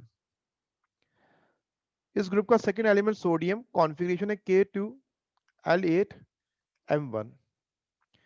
पोटेशियम की कॉन्फ़िगरेशन है K2L8M8N1। ये एनर्जी लेवल्स के अकॉर्डिंग हम बात कर रहे हैं। आप देखें लिथियम की जब बात करूंगा तो न्यूक्लियस के बाहर K ऑर्बिट और उसके बाद कौन सा है L, is a lithium atom. लेकिन जब सोडियम की बात करेंगे न्यूक्लियस K L M, तो आप देखेंगे साइज क्यों इंक्रीज हो रहा है डाउन द ग्रुप, क्या रीजन है, due to the increase in number of energy levels and shielding effect. Second year chemistry के अंदर इनऑर्गेनिक केमिस्ट्री है, वहां पहला चैप्टर है पीरियोडिक टेबल, ये टॉपिक वहां पे दोबारा रिपीट होगा। Size increases down the group, ये एक जनरल ट्रेंड है, हर ग्रुप के अंदर ऐसा होता है। कॉज क्या है, increase in energy levels and shielding effect. Shielding effect is the effect of inner electrons, effect of inner electrons। Lithium का वैलेंस इलेक्ट्रॉन से डिस्टेंस कम है, सोडियम का वैलेंस इलेक्ट्रॉन से डिस्टेंस ज्यादा है, इसलिए कि लिथियम का जो वैलेंस इलेक्ट्रॉन है वो सेकेंड ऑर्बिट में है और सोडियम का जो वैलेंस इलेक्ट्रॉन है वो थर्ड ऑर्बिट में है। पहली बात तो ये हो गई। ये डिस्टेंस सोडियम का ज्यादा क्यों है कि सोडियम का जो लास्ट इलेक्ट्रॉन है वो तीसरे थर्ड ऑर्बिट में है और लिथियम का जो है वो सेकेंड ऑर्बिट में है। इस इलेक्ट्रॉन और न्यूक्लियस के डिस्टेंस को बढ़ाने वाला शील्डिंग इफेक्ट का एक फैक्टर है। न्यूक्लियस और इलेक्ट्रॉन के डिस्टेंस को बढ़ाने वाला, साइज इंक्रीज हो रहा है, इंक्रीज। सोडियम का साइज ज्यादा है, डिस्टेंस ज्यादा है, इस डिस्टेंस को सोडियम में बढ़ाने वाला शील्डिंग इफेक्ट का फैक्टर एक है। Shielding effect is the effect of inner electrons. Sodium में वैलेंस इलेक्ट्रॉन और न्यूक्लियस के दरमियान सोडियम में वैलेंस इलेक्ट्रॉन और न्यूक्लियस के दरमियान 10 इलेक्ट्रॉन्स पाए जाते हैं। इन 10 इलेक्ट्रॉन की रिपल्शन, इलेक्ट्रॉन का चार्ज नेगेटिव है, इस वैलेंस इलेक्ट्रॉन पे इनर इलेक्ट्रॉन की रिपल्शन है 1 2 3 4 5 6 7 8 सेकेंड ऑर्बिट में है और 2 इलेक्ट्रॉन इनर ऑर्बिट में। ये 10 इलेक्ट्रॉन्स इस वैलेंस इलेक्ट्रॉन को रिपेल कर रहे हैं और न्यूक्लियस अट्रैक्ट कर रहा है। तो इस फोर्स ऑफ अट्रैक्शन को कमजोर करने के लिए जो अंदर के इलेक्ट्रॉन है उसके इफेक्ट को शील्डिंग इफेक्ट कहते हैं। तो शील्डिंग इफेक्ट सोडियम में ज्यादा है, इसलिए उसका वैलेंस इलेक्ट्रॉन का डिस्टेंस ज्यादा है। लिथियम के वैलेंस इलेक्ट्रॉन और न्यूक्लियस के दरमियान सिर्फ 2 इलेक्ट्रॉन पाए जाते हैं, इसलिए लिथियम में शील्डिंग इफेक्ट जो है वो 2 इलेक्ट्रॉन्स की है। सोडियम में जो शील्डिंग इफेक्ट है वो 10 इलेक्ट्रॉन्स की है। पोटेशियम में जो शील्डिंग इफेक्ट है वो 18 इलेक्ट्रॉन्स की है। तो एक तो आप कह रहे हैं कि इलेक्ट्रॉन जो है वो ऑर्बिट उसका दूर हो रहा है और ऑर्बिट के दूर होने के अलावा अंदर के इलेक्ट्रॉन का रिपल्शन भी ज्यादा हो रहा है। जितना रिपल्शन ज्यादा होगा उतनी ये फोर्स क्या होगी, वीक, और इलेक्ट्रॉन का डिस्टेंस सेंटर से क्या होगा, ज्यादा हो जाएगा। तो size increases down the group due to the increase in number of energy levels and shielding effect.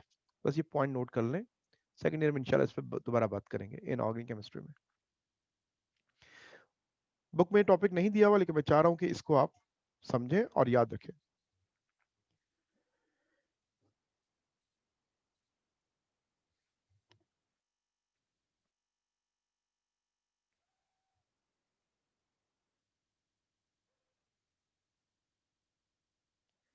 In properties को हमें डिस्कस करना होगा पीरियोडिक टेबल के अंदर,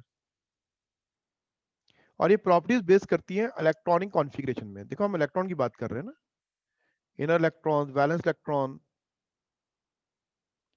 okay, point number 2, size of an atom जो है इन अ पीरियड उसको periodic trend कहते हैं।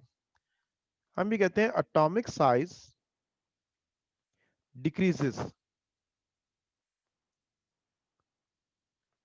Across the period. अगर आप लेफ्ट टू राइट किसी पीरियड में मूव करें, लेफ्ट टू राइट, तो साइज कम हो रहा होगा। पेज नंबर 109 में टेबल दिया हुआ है 3.8 3.8। वहां पहला एलिमेंट है कार्बन और उसका साइज दिया है 0.77। अभी हमने निकाला एटॉमिक साइज कार्बन का। नाइट्रोजन का एटॉमिक साइज है 0.70। ऑक्सीजन का एटॉमिक साइज जो है 0.66। फ्लोरीन का एटॉमिक साइज क्या है, 0.64। ये 4 एलिमेंट एक पीरियड के एलिमेंट है। जो हमारा सेकंड पीरियड है ना, पीरियोडिक टेबल का सेकंड पीरियड, पीरियड 2, वो स्टार्ट होता है लिथियम से, फिर बेरिलियम आता है, उसके बाद बोरॉन, फिर कार्बन, नाइट्रोजन, ऑक्सीजन, फ्लोरीन, और एंड होता है नियॉन पे। एंड कहां होता है, नियॉन पे। तो उनमें से इन 4 एलिमेंट को टेबल में दिया हुआ है, आप साइज देखें क्या हो रहा है। इस पीरियड के ये एलिमेंट्स हैं, लेफ्ट टू राइट मूव कर रहे हैं, तो साइज क्या हो रहा है, कम होता जा रहा है ना, साइज कम हो रहा है। उसकी वजह क्या है, atomic size decreases across the period, इसकी वजह क्या है। इसकी वजह मैं आपको पहले समझा दूं, फिर हम उसको करेंगे। नहीं बेटा, कॉपी करने की जरूरत नहीं है, वैल्यूज याद भी नहीं करनी है, बस वैल्यू को देख लिया ना, वैल्यू को देख के क्या अंदाजा हुआ, डिक्रीज, तो बस ये याद रखना है कि atomic size decreases across the period, बस ये याद रखना है, कोई वैल्यू याद नहीं करनी है। ट्रेंड याद करना है कि इंक्रीज और डिक्रीज, कॉज क्या है, डिक्रीज का कॉज क्या है वो समझना है। साइज बेस करता है एनर्जी लेवल्स पे, ये पीरियड 2 है ना, पीरियड 2 के तमाम एलिमेंट्स जो हैं उनके 2 ही ऑर्बिट्स होंगे, K2L1, बेरिलियम के ऑर्बिट्स क्या है, K2L2, अब लास्ट नियॉन जाए, इट्स K2L8, इन सब के नंबर ऑफ ऑर्बिट सेम है। फिर साइज क्यों चेंज हो रहा है, साइज बेस करता है न्यूक्लियर पावर पे और इलेक्ट्रॉन के ऑर्बिट पे। ये डिस्टेंस जो है, ये डिस्टेंस बेस करता है कि न्यूक्लियस कितना स्ट्रेंथ वाला है, पावरफुल, और इलेक्ट्रॉन कितने डिस्टेंस पे ऑर्बिट पे है।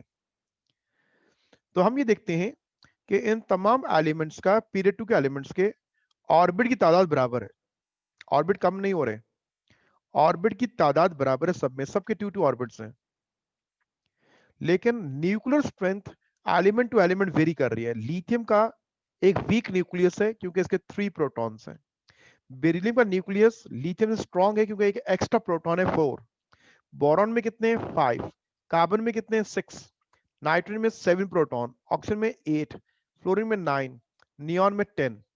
अब कार्बन, नाइट्रोजन, ऑक्सीजन, फ्लोरीन में आप चेक कीजिए कि इनके ऑर्बिट की तादाद बराबर है, कार्बन है K2L4, नाइट्रोजन है K2L5, ऑक्सीजन है K2L6 और फ्लोरीन है K2L7। ऑर्बिट्स तीनों, ये 4 एलिमेंट्स के ऑर्बिट जो है 2 ऑर्बिट्स हैं। इन 2 ऑर्बिट्स के इलेक्ट्रॉन को अट्रैक्ट करने वाला एक वीक न्यूक्लियस है 6 प्रोटॉन वाला। नाइट्रोजन के 2 ऑर्बिट के इलेक्ट्रॉन को एक स्ट्रॉन्ग न्यूक्लियस अट्रैक्ट कर रहा है, इसलिए वो इलेक्ट्रॉन को ग्रिप स्ट्रांगली करके करीब करता है, तो साइज क्या हो गया, कम हो गया। ऑक्सीजन में साइज और कम क्यों हो गया, ऑक्सीजन में, क्योंकि उसके पास एक और एक्स्ट्रा प्रोटॉन 8 हो गए। तो ये इसका रीजन है, मैंने आपको एग्जांपल देके वैल्यू देके समझाया। अब इसको हम कॉपी करेंगे, ठीक है, इसका रीजन जो है वो लिखेंगे। आपको टेबल वैल्यूज को कॉपी नहीं करना था, आपको ट्रेंड समझना है, ट्रेंड क्या है। हम ये कह रहे हैं कि किसी भी पीरियड में चले जाएं आप, लेफ्ट टू राइट मूव करें तो साइज क्या हो रहा होगा, साइज डिक्रीज होगा। तो इसका हमने कॉज क्या देखा, increase in nuclear charge, increase in nuclear charge. Reason लिखेंगे व्हाई, इसका आंसर क्या है, due to increase in nuclear charge, due to increase in nuclear charge. ये बेटा इसका रीजन कॉपी कर लें। फिर हम आते हैं अपने नेक्स्ट टॉपिक आयोनिक रेडियस के ऊपर।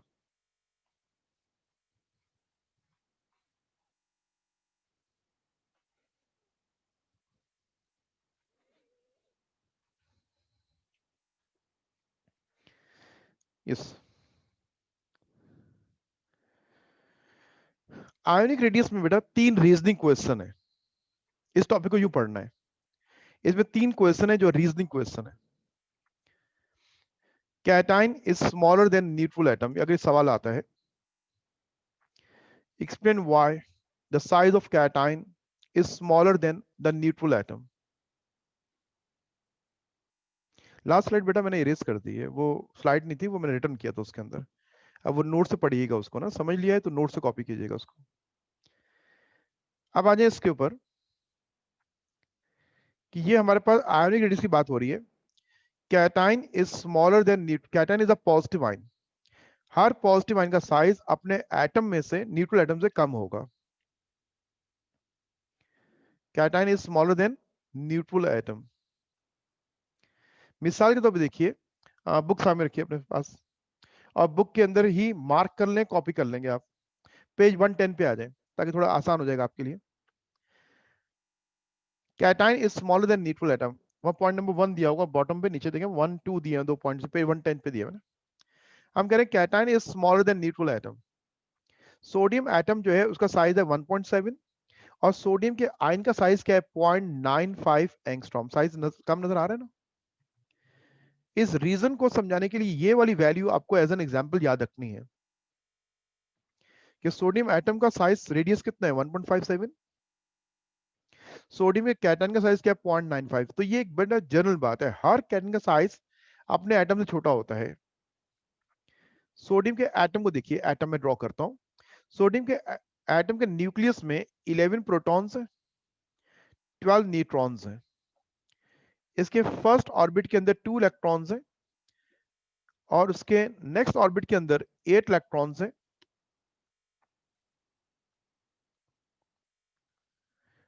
और इस सोडियम के वैलेंस ऑर्बिट के अंदर एक सिंगल इलेक्ट्रॉन है। तो इसका ये साइज है। ओके, कैटायन में हम बात करते हैं कि इसके न्यूक्लियस के अंदर वही 11 प्रोटॉन्स हैं, 12 न्यूट्रॉन्स हैं। कैटायन की फॉर्मेशन में न्यूक्लियस चेंज नहीं हुआ।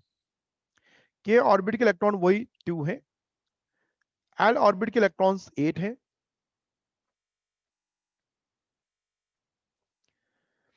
लेकिन एम ऑर्बिट वैनिश हो चुका है। ये सोडियम का एटम है न्यूट्रल, ये सोडियम का कैटायन है। आपको फिगर देख के कुछ अंदाजा हो रहा है कि सोडियम एटम में 3 ऑर्बिट हैं, के, एल और कौन सा एम, और सोडियम कैटायन में 2 ऑर्बिट्स हैं, के और L. Why size of the cation is smaller than neutral atom? क्या वजह नजर आ रही है आपको? एनर्जी लेवल कम हो गया है। क्या वजह है? एनर्जी लेवल कम हो गया है। और दूसरी वजह क्या है? न्यूक्लियस का इन्फ्लुएंस जो है, न्यूक्लियस का इन्फ्लुएंस वो इंक्रीज हो गया है। 2 रीजन हम बताएंगे यहां पे। क्या वजह हुई है? एक तो साइज कम होने की वजह क्या है? ऑर्बिट कम हो गया। ये सोडियम का एटम है, अगर मैं इसका ये ऑर्बिट रिमूव कर दूं, आपको साइज छोटा हुआ नजर आया? देखिए साइज अब कम हो गया। तो साइज कम होने की वजह क्या है? ऑर्बिट कम हो गया। और दूसरी वजह क्या है? न्यूक्लियस का इन्फ्लुएंस रिमेनिंग इलेक्ट्रॉन पे बढ़ गया। न्यूक्लियर इन्फ्लुएंस, 11 प्रोटॉन वाला न्यूक्लियस जो है पहले अट्रैक्ट कर रहा है 11 इलेक्ट्रॉन्स को। 2 3 4 5 6 7 8, और ये कौन सा है? वैलेंस। सोडियम के एटम में न्यूक्लियस की स्ट्रेंथ डिस्ट्रीब्यूट हो रही है 11 के ऊपर। एक इलेक्ट्रॉन निकाल दें तो इलेक्ट्रॉन 10 हो जाएंगे। तो न्यूक्लियर का इन्फ्लुएंस 10 इलेक्ट्रॉन पे 11 से ज्यादा इन्फ्लुएंस होगा, इसलिए वो स्ट्रांगली ग्रिप करेगा, इसलिए वो साइज को कम कर देगा। So cation is smaller than neutral atom की 2 वजूहत हमने ली हैं।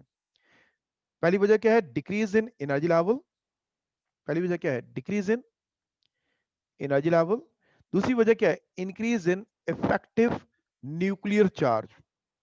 रीजन जल्दी से कॉपी कर लें। Decrease in energy level, cation में एनर्जी लेवल कम होते हैं, साइज कम होगा। And increase in effective nuclear charge.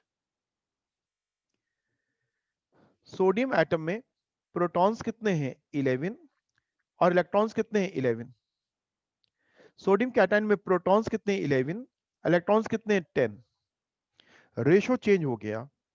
तो न्यूक्लियस का रिमेनिंग एक इलेक्ट्रॉन निकलने से रिमेनिंग इलेक्ट्रॉन पे उसकी जो ग्रिप है वो स्ट्रांग हो गई, उसने और स्ट्रांगली उनको ग्रिप किया, अपने करीब किया, डिस्टेंस कम हो गया। इसके बाद हमारा सेकंड क्वेश्चन है, A9 is larger than neutral atom. Cation हमेशा छोटा होता है और एनाइन बिग साइज का होता है। मिसाल के तौर पर ये देखिए, क्लोरीन का एटम का साइज है 0.99, लेकिन क्लोराइड जो है एक इलेक्ट्रॉन आ गया तो साइज इंक्रीज हो गया। एक इलेक्ट्रॉन के आते ही साइज क्या हो गया? इंक्रीज हो गया। क्लोरीन के एटम की बात करो तो क्लोरीन के एटम के अंदर 17 प्रोटॉन्स हैं, 18 न्यूट्रॉन्स हैं। इसके फर्स्ट ऑर्बिट में 2 इलेक्ट्रॉन है, इसके सेकेंड ऑर्बिट के अंदर 8 इलेक्ट्रॉन्स हैं, और इसके वैलेंस ऑर्बिट के अंदर 7 इलेक्ट्रॉन्स हैं, 1 2 3 4 5 6 7। ये क्लोरीन एटम है, क्लोरीन एटम। तो क्लोरीन एटम में प्रोटॉन और इलेक्ट्रॉन्स का रेशियो क्या है? 17:17। क्लोराइड के अंदर प्रोटॉन तो 17 है, इलेक्ट्रॉन कितने हो गए? 18।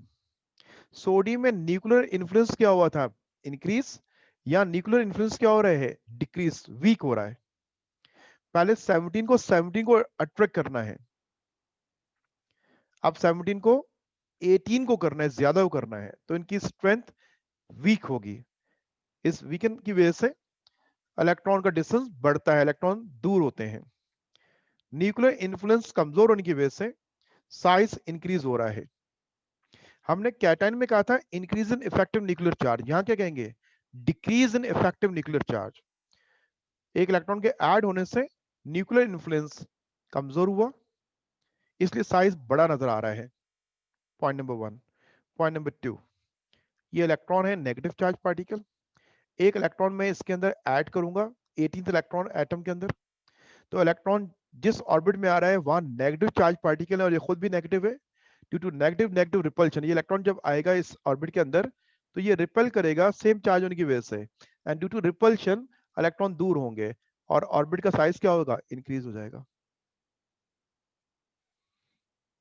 इलेक्ट्रॉन आप ऐड कर रहे हैं ऑर्बिट में, वहां पहले से इलेक्ट्रॉन मौजूद हैं, तो due to greater electron to electron repulsion size of anion is larger than neutral atom. तो ये दो रीजन लिखें, due to the decrease in effective nuclear charge and the greater electron to electron repulsion.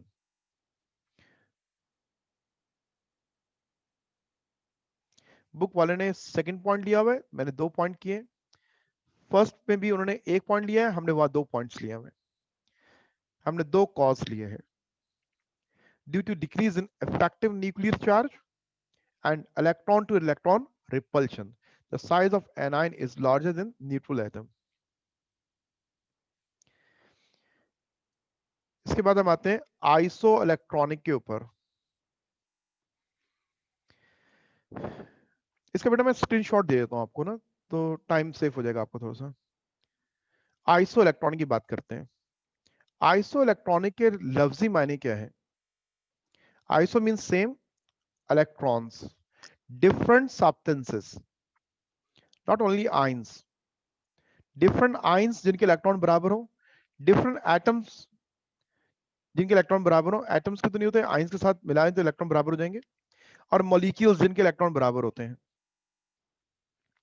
Different substance having same number of electrons are called isoelectronic. Different substances having same number of electrons are called isoelectronic.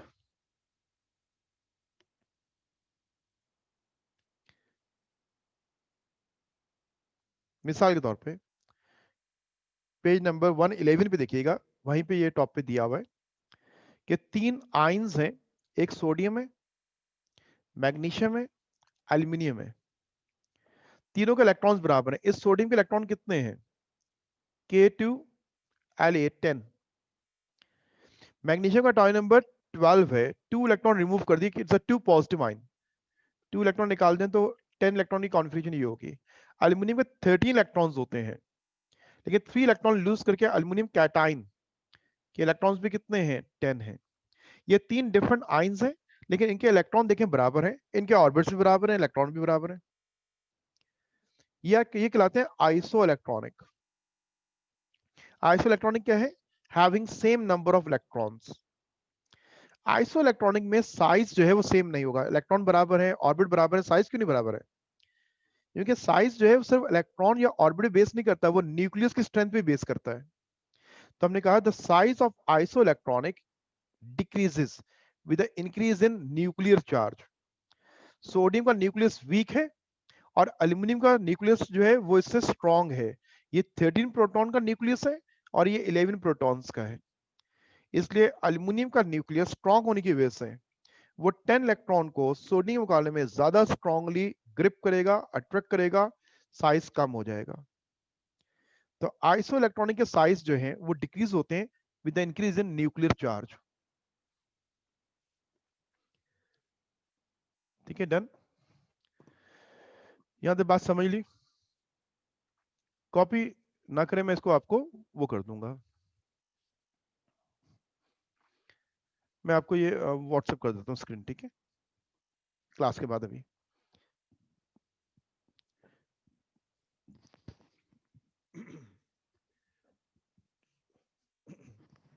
Okay, आगे बात करें।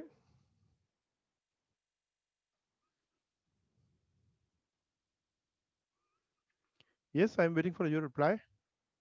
Yes, okay, आगे बात करें ना। मेरा बेटा आपसे सवाल है अबाउट द आइसो इलेक्ट्रॉनिक। वो कौन से दो मॉलिक्यूल है,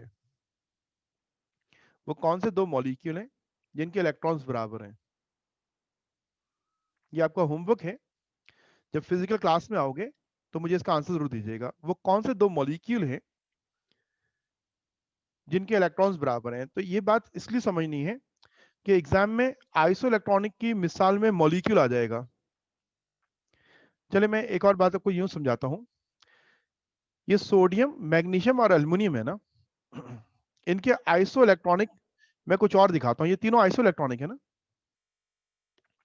सोडियम, मैग्नीशियम, एल्युमिनियम, ये तीनों कौन है? आइसो इलेक्ट्रॉनिक है। सोडियम कैटाइन, मैग्नीशियम आयंस की बात कर रहा हूं, ठीक है। सोडियम के इलेक्ट्रॉन्स कितने हैं? 10। मैग्नीशियम कैटाइन के इलेक्ट्रॉन्स कितने हैं? 10। एल्युमिनियम के इलेक्ट्रॉन्स भी कितने हैं? 10। इन तीनों का आइसो इलेक्ट्रॉनिक एटम कौन सा है? नियॉन। नियॉन इनका आइसो इलेक्ट्रॉनिक है, लेकिन नियॉन आयन नहीं है। नियॉन का एटॉमिक नंबर 10 और नियॉन के इलेक्ट्रॉन्स 10 ये होते हैं। तो नियॉन इनका कौन है? आइसो इलेक्ट्रॉनिक है। इसी तरह मैं कहता हूं फ्लोराइड जो है, फ्लोराइड, फ्लोरीन जो है ना, फ्लोरीन, अगर वो एक इलेक्ट्रॉन ले ले तो फ्लोराइड बन जाएगा। फ्लोरीन का एटॉमिक नंबर है 9। 9 इसके अपने इलेक्ट्रॉन है, एक इलेक्ट्रॉन इसने ले लिया तो कितने हो गए? 10। तो फ्लोराइड जो है वो भी क्या इनका आइसो इलेक्ट्रॉनिक है। तो ये मत समझे कि आइसो इलेक्ट्रॉनिक सिर्फ कैटाइंस होते हैं। आइसो इलेक्ट्रॉन कौन होते हैं? मैंने कहा different substance having same number of electrons. दो मुख्तलिफ आइंस, एक आयन और एक एटम, एक पॉजिटिव आयन और एक नेगेटिव आयन। आइसो इलेक्ट्रॉनिक की टर्म को समझना था। अब मेरा सवाल ये है, वो दो मॉलिक्यूल्स बताइएगा जो आइसो इलेक्ट्रॉनिक हैं। थोड़ा गौर कीजिएगा, सोचिएगा इस पे, किन दो मॉलिक्यूल्स की हम बात कर सकते हैं। अब आते हैं नेक्स्ट टॉपिक के ऊपर, आयोनाइजेशन पोटेंशियल। आयोनाइजेशन पोटेंशियल, इसको आयोनाइजेशन एंथैल्पी भी कहते हैं।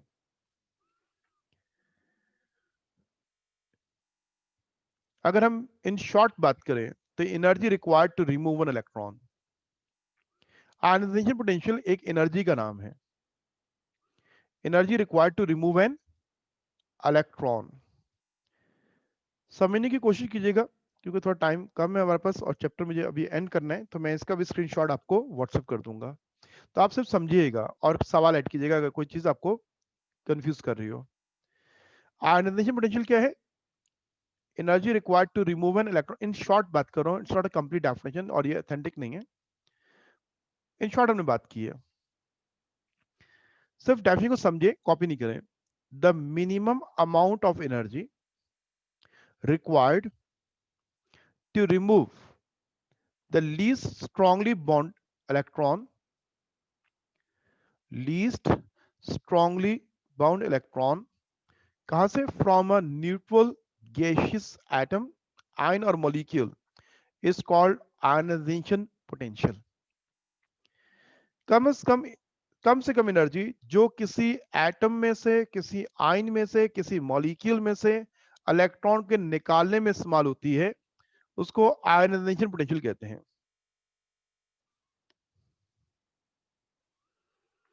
लिथियम प्लस आइसो इलेक्ट्रॉनिक बेटा किसका होगा? लिथियम प्लस है, ये आइसो इलेक्ट्रॉनिक इनका तो नहीं होगा ना?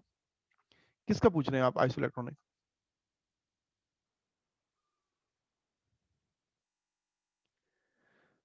सवाल को क्लियर करो, सवाल क्या है आपका? लिथियम प्लस आपने लिखा आइसो इलेक्ट्रॉनिक होंगे, आइसो इलेक्ट्रॉनिक, इसके आइसो इलेक्ट्रॉनिक कौन होगा ये पूछ रही है। इसका आइसो इलेक्ट्रॉनिक जो होगा वो बेरिलियम हो सकता है, Be2 पॉजिटिव।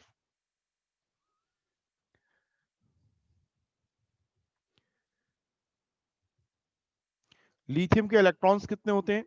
3, K2L1, एक इलेक्ट्रॉन निकल गया, K2 रह गया। बेरिलियम के इलेक्ट्रॉन्स 4 होते हैं, 2 इलेक्ट्रॉन निकाल दिए, K2। तो लिथियम का आइसो इलेक्ट्रॉनिक कौन सा होगा? बेरिलियम।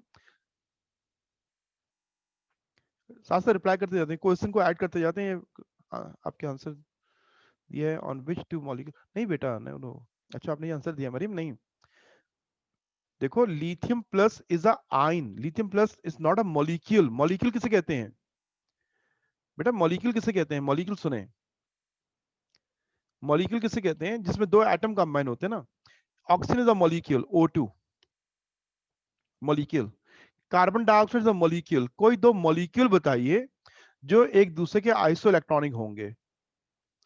ये सवाल था, ठीक है, इसको गौर करना है, अभी जल्दी से रिप्लाई नहीं करें। मैंने इसलिए आपको होमवर्क दिया कि इतनी जल्दी आप आंसर नहीं कर सकते हैं, इसलिए आपको कहा, वरना मैं भी आपसे कहता मुझे इसका आंसर करें।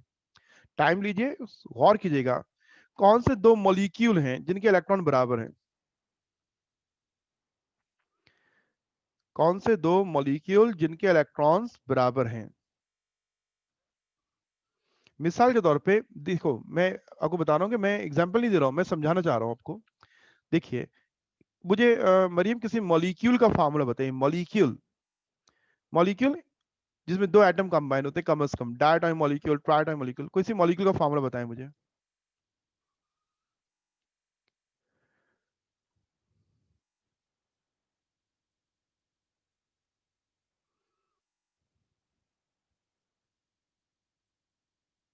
H2 आपने कहा मॉलिक्यूल है, H2 is a molecule, yes is a molecule. इस मॉलिक्यूल में इलेक्ट्रॉन कितने हैं? हाइड्रोजन के 2 एटम है ना, तो 2 इलेक्ट्रॉन तो हाइड्रोजन दोनों के हो गए। और ऑक्सीजन के एटॉमिक नंबर 8 होता है, उसके इलेक्ट्रॉन कितने हैं? 8। तो 2 + 8 कितना हो गया? 10। तो वाटर में जो इलेक्ट्रॉन्स है वो कितने हैं? 10 है। अब कोई ऐसा मॉलिक्यूल ढूंढेंगे जिसके 10 इलेक्ट्रॉन हो, जो उसे मैच कर जाए। मॉलिक्यूल ढूंढेंगे हम, ठीक है, कोई मॉलिक्यूल। अब मैं कहता हूं carbon dioxide is a molecule. Carbon dioxide के इलेक्ट्रॉन कितने हैं? कार्बन के इलेक्ट्रॉन है 6, ऑक्सीजन के 8 होते हैं, 8। और 8 × 2 कितना हो जाएगा? 16। ये कितना हो गया? 22 इलेक्ट्रॉन्स हो गए। तो ये एक दूसरे के आइसो इलेक्ट्रॉनिक नहीं होंगे।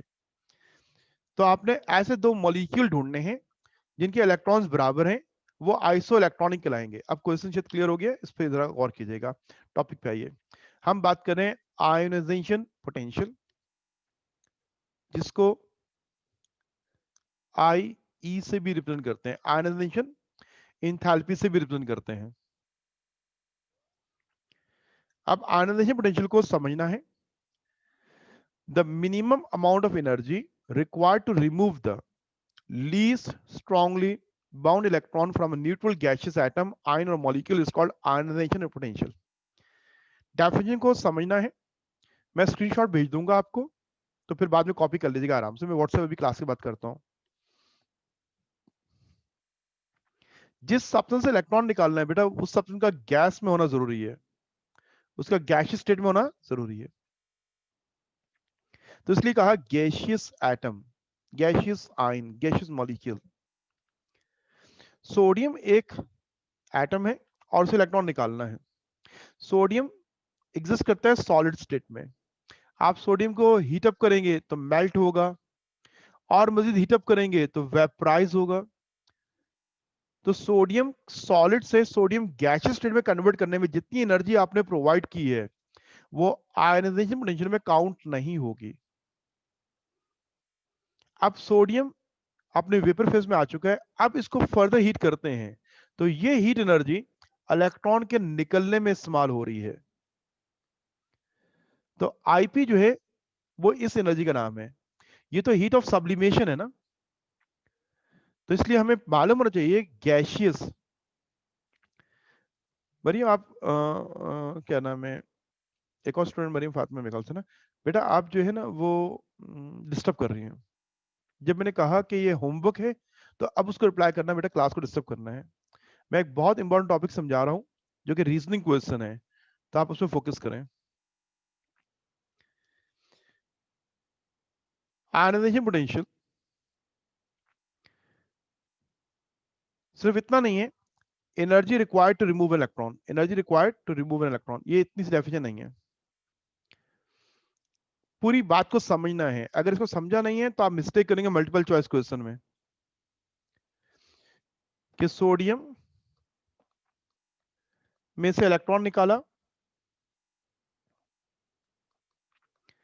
और ये आईपी है, ये आयनाइजेशन एनर्जी है, ये रॉन्ग है, रॉन्ग। किस एटम में से इलेक्ट्रॉन निकालना, जिसका गैसियस स्टेट में होना जरूरी है, तो इसको कहते हैं ionization potential. The minimum amount of energy required to remove the electron from a neutral gaseous atom, ion or molecule is called ionization potential. Electron अमूमन मेटल से निकलते हैं, इसलिए मैंने जनरल फॉर्म लिखा है M is any metal जो अपनी गैसियस स्टेट में आने के बाद मजीद उसको जब एनर्जी दी जाती है तो वो अपना इलेक्ट्रॉन लूज करता है। जब फर्स्ट इलेक्ट्रॉन निकलता है इसको कहते हैं फर्स्ट आयनाइजेशन पोटेंशियल। अब इस M पॉजिटिव में से अगर आप एक और इलेक्ट्रॉन निकालेंगे तो ये कहलाएगा second ionization potential. M2 positive को और हिट किया और उसने अपना थर्ड इलेक्ट्रॉन निकाला, ये कहलाएगी third ionization ionization potential. Okay, book में पेज नंबर 112 पे अगर बुक सामने रखें तो एक टेबल दिया हुआ है और चंद एलिमेंट्स हैं। एक तो है डेफिनेशन,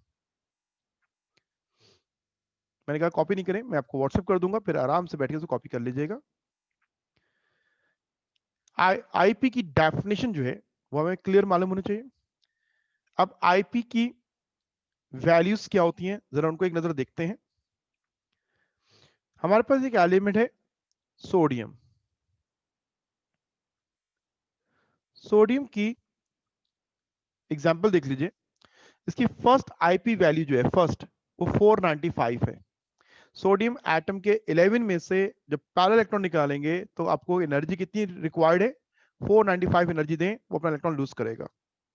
इस सोडियम में से जब सेकंड इलेक्ट्रॉन निकालना है तो जो एनर्जी है वो 10 टाइम्स ज्यादा, 4563, 10 टाइम्स ज्यादा।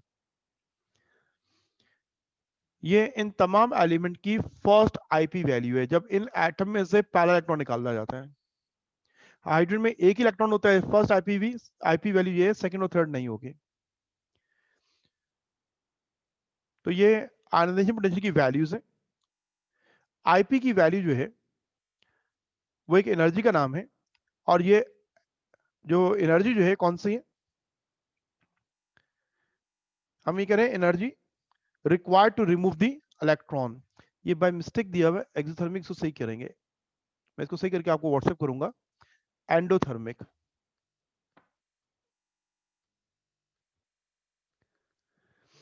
आईपी क्या है, एंडोथर्मिक प्रोसेस है।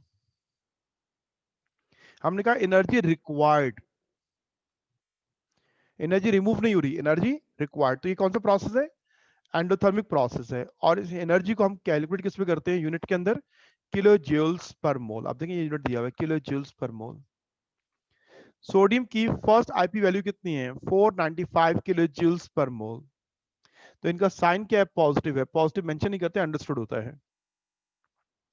अब इसका रीजनिंग क्वेश्चन देखिए, आपको नजर आ रहा है कि first IP is less than the second IP value. किसी भी एलिमेंट को चेक कर लें, किसी भी एलिमेंट को मिस आप देख लीजिए। सोडियम को हमने एज एन एग्जांपल लिया, सोडियम देखें first IP is less than the second. आप लिथियम में देखें first IP is less than the second, first IP is less than the second. तो इसका रीजन क्या होगा, जब किसी एटम का पहला इलेक्ट्रॉन रिमूव होता है, when one electron is removed, जब एक इलेक्ट्रॉन एटम से निकल जाता है तो जो positive charge of the nucleus है ना, इट बिकम अनबैलेंस्ड। एक इलेक्ट्रॉन निकलने से प्रोटॉन इलेक्ट्रॉन का रेशियो चेंज हो जाता है, डिस्टर्ब हो जाता है। प्रोटॉन ज्यादा है, न्यूक्लियर इन्फ्लुएंस ज्यादा होती है, तो वो बाइंड करते हैं रिमेनिंग इलेक्ट्रॉन को मोर स्ट्रांगली। किसी भी एटम से एक इलेक्ट्रॉन निकाल दो तो न्यूक्लियर इफेक्ट रिमेनिंग पे बढ़ जाता है, तो आपको उस न्यूक्लियर इफेक्ट को खत्म करने के लिए ज्यादा एनर्जी देनी पड़ेगी। When one electron is removed, the positive charge on the nucleus become unbalanced and bind the remaining electron more strongly. It is therefore becomes more and more difficult to remove the second than the third electron. इसलिए second IP जो है first से ज्यादा होगी और third जो है वो सेकंड और फर्स्ट से ज्यादा होगी। जैसे जैसे आप इलेक्ट्रॉन निकालते हैं तो न्यूक्लियर इफेक्ट रिमेनिंग इलेक्ट्रॉन पे बढ़ता चला जाता है, इसलिए डिफिकल्ट होता चला जाता है रिमेनिंग इलेक्ट्रॉन को निकालना। इसके बाद एक और रीजनिंग क्वेश्चन है कि किस ऑर्बिट का इलेक्ट्रॉन निकालना आसान है। एफ शेल में से इलेक्ट्रॉन निकालना आसान है या डी में से। ये बुक का असल में स्टेटमेंट है, इसको मैंने लिया, लेकिन हमारा सिलेबस एफ और डी नहीं है। हमारा सिलेबस क्या होगा, removal of P shell electron is easier than S orbital electrons. हमारे सिलेबस में पी और एस, लेकिन बुक में उन्होंने एफ और डी की एग्जांपल दी हुई है। पेज नंबर 111 पे बॉटम पे पैराग्राफ में दिया हुआ है, आप इसको खुद रीड कीजिएगा। उस रीजन को ज़रा बुक में गिवन है, इसलिए मैं इसको समझा रहा हूं। जो रीजन यहाँ पे एफ और डी का है वो पी और एस में भी है। सबसे डिफिकल्ट इलेक्ट्रॉन निकालना जो है वो एस है, उसके बाद पी है, उसके बाद डी है, और फिर कौन है, एफ। क्योंकि एस ऑर्बिटल जो है वो कैसा होता है, स्फेरिकल, और पी ऑर्बिटल कैसा होता है, dumbbell shape. P orbital electron जो है मोर डिफ्यूज, ज्यादा फैला होता है, और एस ऑर्बिटल का डिस्टेंस फ्रॉम द न्यूक्लियस जो है वो इक्वल होता है। इसलिए पी के इलेक्ट्रॉन को निकालना आसान है as compare to S. D का इलेक्ट्रॉन निकालना आसान है as compare to P and S. F के इलेक्ट्रॉन को निकालना आसान है as compare to D electrons. तो ये एक और रीजनिंग क्वेश्चन है कि इलेक्ट्रॉन किस ऑर्बिटल से निकाल रहे हैं। एफ से निकाल रहे हैं तो कम एनर्जी चाहिए होगी, डी से निकाल रहे हैं तो ज्यादा एनर्जी चाहिए होगी। वाई? बस ये इसका आंसर है, due to their larger distance and more diffused. F के ऑर्बिटल से इलेक्ट्रॉन निकालना क्यों आसान है, क्योंकि एफ के ऑर्बिटल का डिस्टेंस ज्यादा है और वो ज्यादा फैला हुआ है and more diffuse. It is easier to remove electron from F shell than a D shell, and removal of D shell electron is easier than a P shell, and the removal of P shell electron is easier than a S shell. क्या answer इसका, due to the larger distance and more diffused, इसलिए उनका electron निकालना आसान होता है। Next topic है electron affinity.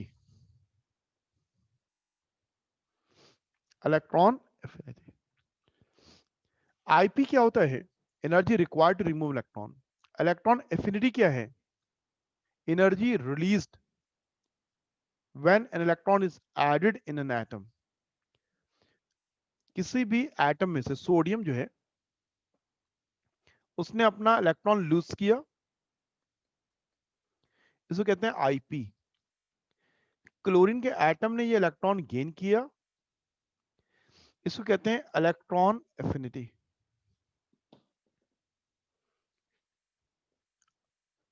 Electron के निकालने में जो एनर्जी चाहिए आईपी, इलेक्ट्रॉन को गेन करने में जो एनर्जी इस्तेमाल होती है उसको कहते हैं इलेक्ट्रॉन एफिनिटी। अब इसकी डेफिनेशन जो है उसको पहले समझ लें। The amount of energy, IP is also amount of energy, electron affinity is also amount of energy released. इसका मतलब है ये एक्सोथर्मिक होगा, वहां था एनर्जी रिक्वायर्ड तो वो एंडोथर्मिक था, ये एनर्जी रिलीज तो ये कौन सा होगा, exothermic. The amount of energy released when an electron is added, ये एनर्जी कौन सी है, जब कोई एटम में इलेक्ट्रॉन ऐड होता है। In a neutral gaseous atom to form a negative ion. जब भी इलेक्ट्रॉन ऐड होगा तो एटम क्या बन जाएगा, नेगेटिव आयन बन जाएगा। मिसाल के तौर पे क्लोरीन का एटम है, इलेक्ट्रॉन ऐड हुआ तो क्लोराइड बन गया। तो इस इलेक्ट्रॉन के ऐड होने में एनर्जी कितनी रिलीज हो रही है, 348। साइन नेगेटिव क्यों दिया हुआ है, क्योंकि ये एक्सोथर्मिक प्रोसेस है। ठीक है, रिटर्न को कॉपी पेस्ट करने की वजह से वो मिस्टेक हो जाती है। वो था एंडोथर्मिक, और ये कौन सा है, एक्सोथर्मिक है। डेल्टा एच का साइन क्या होगा, हमेशा इनका नेगेटिव होगा। आपको वैल्यूज याद नहीं करनी यहाँ पे, पहली बात तो ये समझना है कि इसकी टेंशन ना लेंगे किस एलिमेंट की क्या वैल्यू है, ये याद नहीं करनी है आपको। सिर्फ दो आपको कम से कम याद करनी है, एक क्लोरीन याद करना है और एक सोडियम को याद करना था। ये अभी याद करने की जरूरत नहीं है, नेक्स्ट चैप्टर जब 4 आएगा तो वहां आयोनिक बॉन्ड को पढ़ने के लिए हम इस बात को एज अ रेफरेंस लेंगे। इलेक्ट्रॉन एफिनिटी जो है ये एक्सोथर्मिक प्रोसेस है, और इसका यूनिट क्या है, किलो जूल्स पर मोल। इलेक्ट्रॉन एफिनिटी की जो एनर्जी है ये है for the formation of anion, और आयनाइजेशन पोटेंशियल क्या था, फॉर्मेशन ऑफ कैटाइन। वह energy required to remove electron, तो कैटाइन की फॉर्मेशन है। या energy released to form a negative ion, ये फॉर्मेशन ऑफ एनाइन है। तो बहुत सिंपल सी बात है कि आईपी आयोनाइजेशन पोटेंशियल को कहते हैं, वो भी एक एनर्जी का नाम है, और इलेक्ट्रॉन एफिनिटी एनर्जी का नाम है। वो एनर्जी है इलेक्ट्रॉन के निकालने में जो इस्तेमाल होती है, ये एनर्जी जो रिलीज होती है जब कोई इलेक्ट्रॉन एटम में ऐड होता है। अब इसके कुछ रीजनिंग क्वेश्चन 4 जो बुक के हैं ना, वही मैं समझा रहा हूं आपको। इसमें 4 रीजनिंग क्वेश्चन है। पहला, electron affinity of fluorine is anomalous. Fluorine की इलेक्ट्रोनेटी की वैल्यू इस टेबल में देखिए तो वो थोड़ी एबनॉर्मल वैल्यू है। फ्लोरीन की वैल्यू देखिए, क्या वैल्यू फ्लोरीन की, आप चेक करें। फ्लोरीन, ये मैं मार्क कर रहा हूं, इट्स अ फ्लोरीन। आपको याद नहीं करना, सिर्फ इस वैल्यू को देख लीजिए, और इस पे हम क्वेश्चन कर रहे हैं। ठीक है, फ्लोरीन की वैल्यू एनोमलस है। देखिए आयोडीन की वैल्यू कितनी है, 297 ना, आयोडीन बॉटम पे आयोडीन दिया हुआ है 297। ब्रोमीन की वैल्यू आयोडीन से ज्यादा है। इन सबके साइन नेगेटिव का मतलब क्या है, ये एनर्जी रिलीज हो रही है। आयोडीन में कितनी एनर्जी रिलीज होती है, 297 कम है। ब्रोमीन की एनर्जी आयोडीन से ज्यादा है, कितनी, 340। क्लोरीन की एनर्जी ब्रोमीन आयोडीन दोनों से ज्यादा है, कितनी, 348। तो फ्लोरीन की एनर्जी इन तीनों से ज्यादा होनी चाहिए जबकि कम नजर आ रही है, ये एनोमलस है। फ्लोरीन की एनर्जी ज्यादा होनी चाहिए लेकिन वो हमें कम नजर आ रही है। तो ये यहाँ पे हमारा एक सवाल है कि electron affinity of fluorine is anomalous, abnormal value क्यों है। Small size of fluorine atom, so fluorine का एटम जो है वो स्मॉल साइज का है। उसके न्यूक्लियस में 9 प्रोटॉन्स हैं, ठीक है, और 10 जो है वो न्यूट्रॉन्स हैं। हम फ्लोरीन की बात कर रहे हैं। उसके फर्स्ट ऑर्बिट के अंदर 2 इलेक्ट्रॉन है, और उसके सेकेंड ऑर्बिट के अंदर 7 इलेक्ट्रॉन्स हैं। 7। जब कोई इलेक्ट्रॉन इस एटम के अंदर आएगा, स्मॉल स्मॉल साइज की वजह से आने वाले इलेक्ट्रॉन पे ज्यादा रिपल्शन की वजह से इसकी ये एनर्जी जो है वो कम रिलीज हो रही है। ये इलेक्ट्रॉन जब इस एटम के अंदर आएगा तो इसका स्मॉल साइज की वजह से आने वाले इलेक्ट्रॉन पे रिपल्शन ज्यादा हो रही है। उस रिपल्शन को मिनिमाइज करने के लिए एनर्जी कुछ यूटिलाइज हो जाएगी, एनर्जी कुछ यहां कंज्यूम हो जाएगी रिपल्शन को कम करने में, और बाकी एनर्जी जो रिलीज होगी, इसलिए हमें ये एनोमलस नजर आ रही है। रीजन देखिए क्या है, because the fluorine atom is very small and the incoming electrons are repelled by the electrons already present। इसके एनोमलस होने की वजह क्या है कि स्मॉल साइज ऑफ एटम की वजह से ऐसा हो रहा है कि जो इलेक्ट्रॉन आ रहा होता है उस पे जो इलेक्ट्रॉन पहले से मौजूद हैं उनका रिपल्शन क्या है, ज्यादा होता है। उस रिपल्शन को मिनिमाइज करने के लिए कुछ एनर्जी यहाँ कंज्यूम होती है, इसलिए रिलीजिंग एनर्जी का अमाउंट हमें कम मिलता है, कम नजर आता है। Point number 2, second reasoning question है अबाउट बेरिलियम एंड मैग्नीशियम। अब बेरिलियम और मैग्नीशियम को चेक करते हैं, ये दिए हुए। हमने कहा कि ये तो एक्सोथर्मिक प्रोसेस होता है, लेकिन बेरिलियम और मैग्नीशियम का साइन पॉजिटिव नजर आ रहे हैं आपको। देखिए यहाँ सारे सबके साइन नेगेटिव है ना। बेरिलियम और मैग्नीशियम की पॉजिटिव इलेक्ट्रॉन एफिनिटीज क्यों है, पॉजिटिव क्यों है? बेरिलियम में इलेक्ट्रॉन जो ऐड होता है वो हायर ऑर्बिट में होता है। बेरिलियम की कॉन्फिगरेशन क्या है, 1s2 2s2।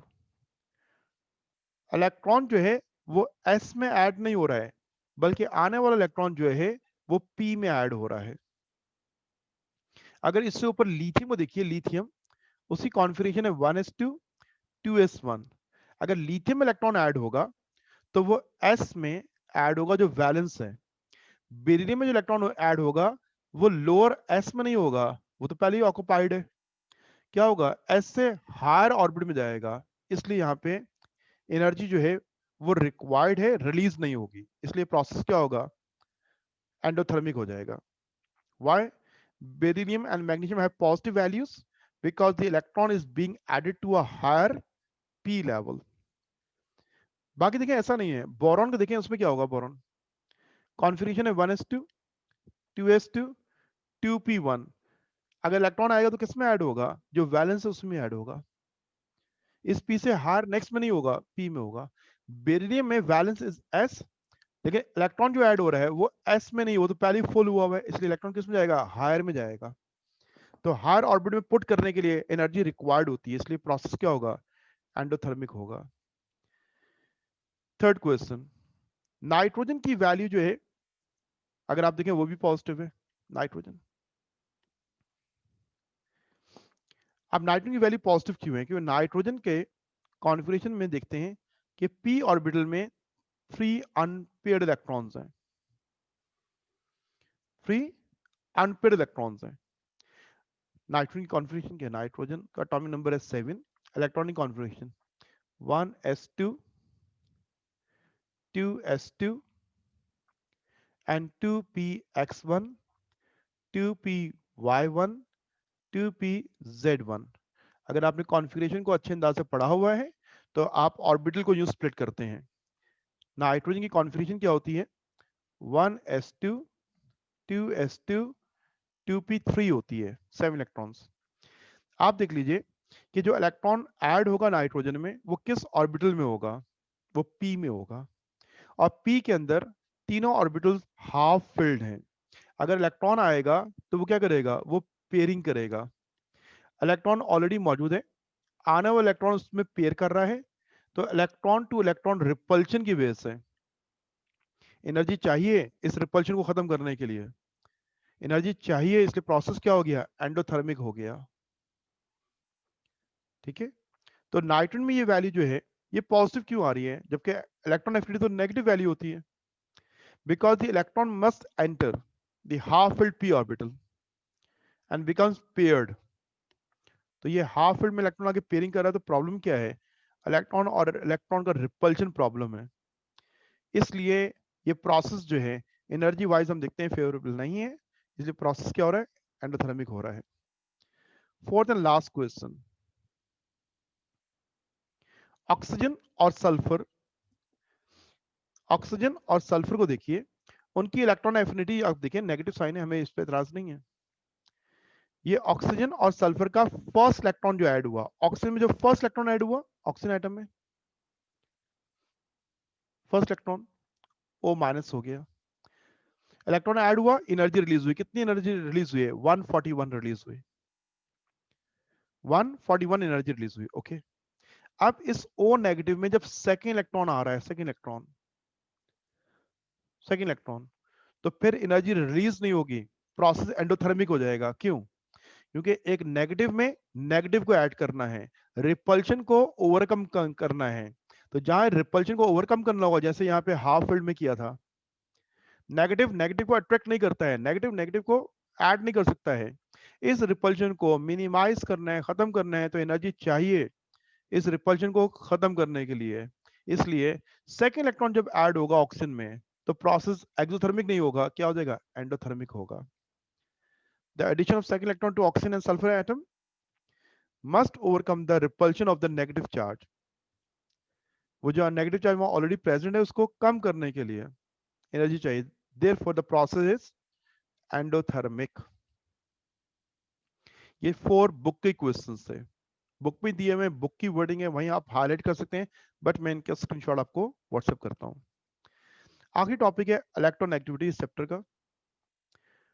Electronegativity, negative charge लेने की सलाहियत, इलेक्ट्रोनेगेटिविटी, ये आपने 9th में पढ़ा होगा। The tendency of atom to attract a shared pair of electron, to attract a shared pair of electron toward itself is called electronegativity. फिर भी मैं कह रहा हूं कॉपी नहीं करेंगे इसको, डेफिनेशन को समझेंगे, मैं स्क्रीनशॉट दूंगा तो फिर इसको बाद में कॉपी कर लीजिएगा। इलेक्ट्रोनेगेटिविटी की डेफिनेशन क्या है, किसी भी एटम की शेयरिंग इलेक्ट्रॉन को अट्रैक्ट करने की सलाहियत। जैसे देखो हाइड्रोजन जो है, हाइड्रोजन क्लोरीन के साथ शेयरिंग करता है, सिंगल बॉन्ड बनाता है। इस शेयरिंग में हाइड्रोजन ने सिंगल इलेक्ट्रॉन दिया है और क्लोरीन के वैलेंस इलेक्ट्रॉन 7 है और उसने भी एक इलेक्ट्रॉन शेयर किया और ये बन गया सिंगल कोवलेंट बॉन्ड। इस बॉन्ड को दोनों एटम के न्यूक्लियस अट्रैक्ट कर देंगे। तो ये न्यूक्लियर पावर जो है, जो शेयर्ड इलेक्ट्रॉन पे इफेक्ट करती है, इसको इलेक्ट्रोनेगेटिविटी कहते हैं। हाइड्रोजन का न्यूक्लियस वीक है क्योंकि वो एक सिंगल प्रोटॉन का न्यूक्लियस है और क्लोरीन का न्यूक्लियस स्ट्रॉन्ग है क्योंकि उसके अंदर 17 प्रोटॉन्स हैं।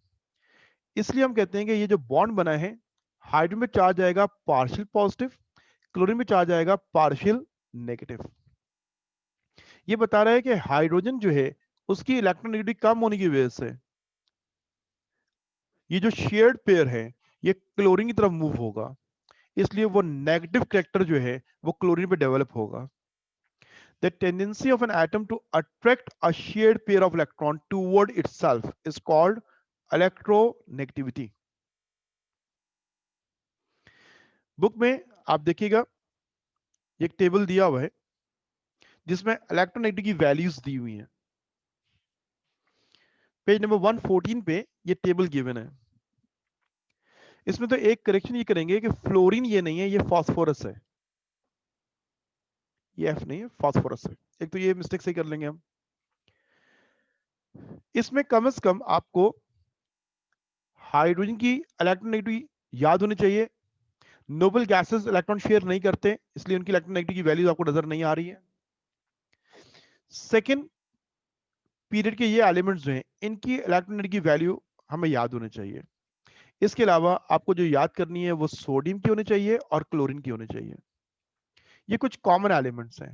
देखो सेकंड रो के एलिमेंट का सीक्वेंस याद है, कौन है, lithium, beryllium, boron, carbon, nitrogen, oxygen, fluorine. याद करना बहुत आसान है।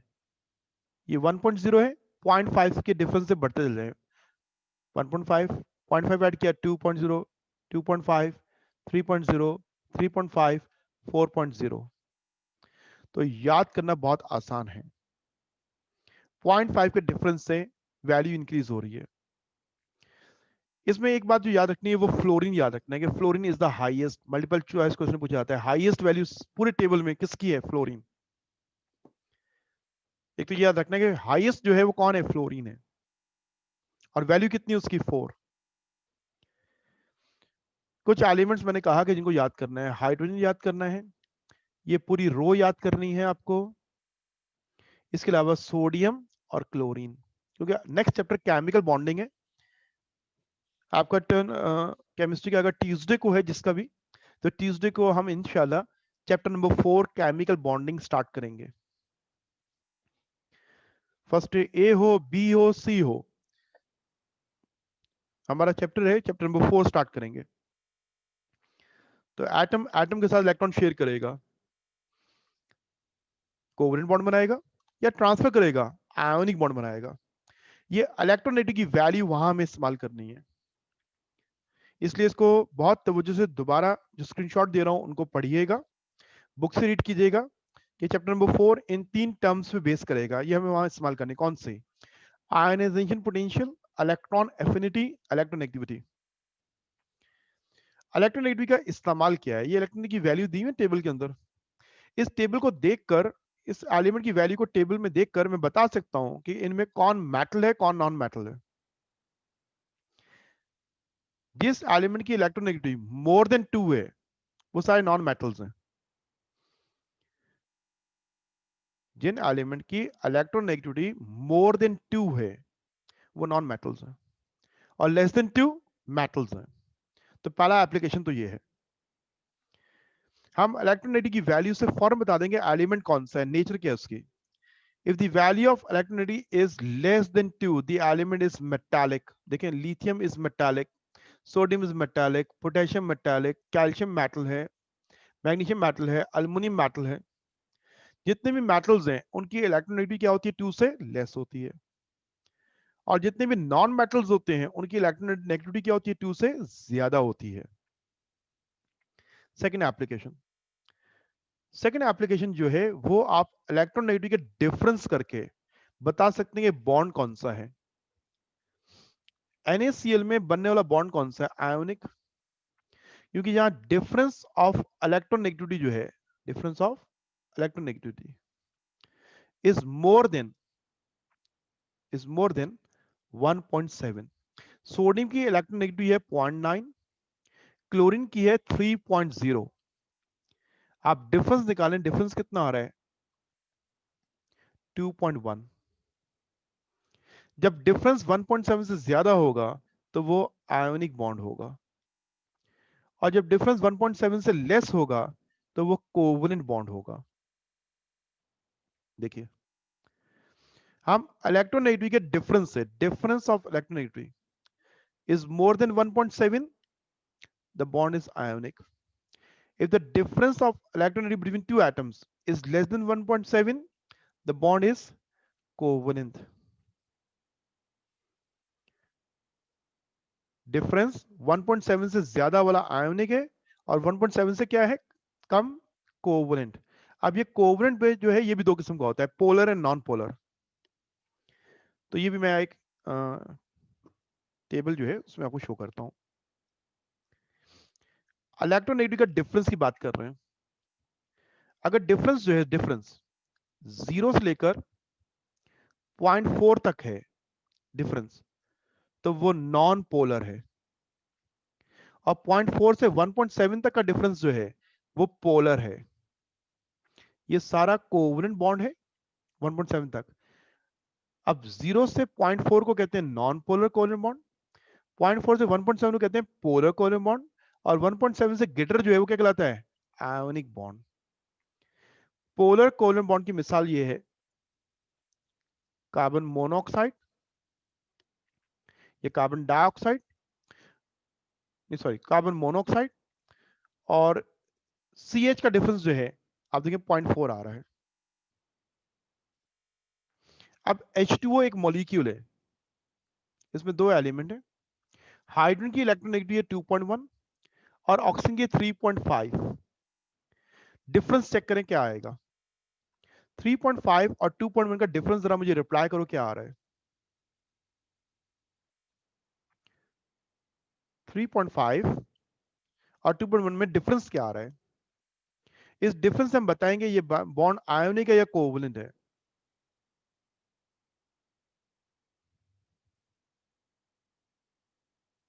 One point four, yes, difference क्या आ रहा है? 1.4। सबने बताया 1.4 डिफरेंस आ गया।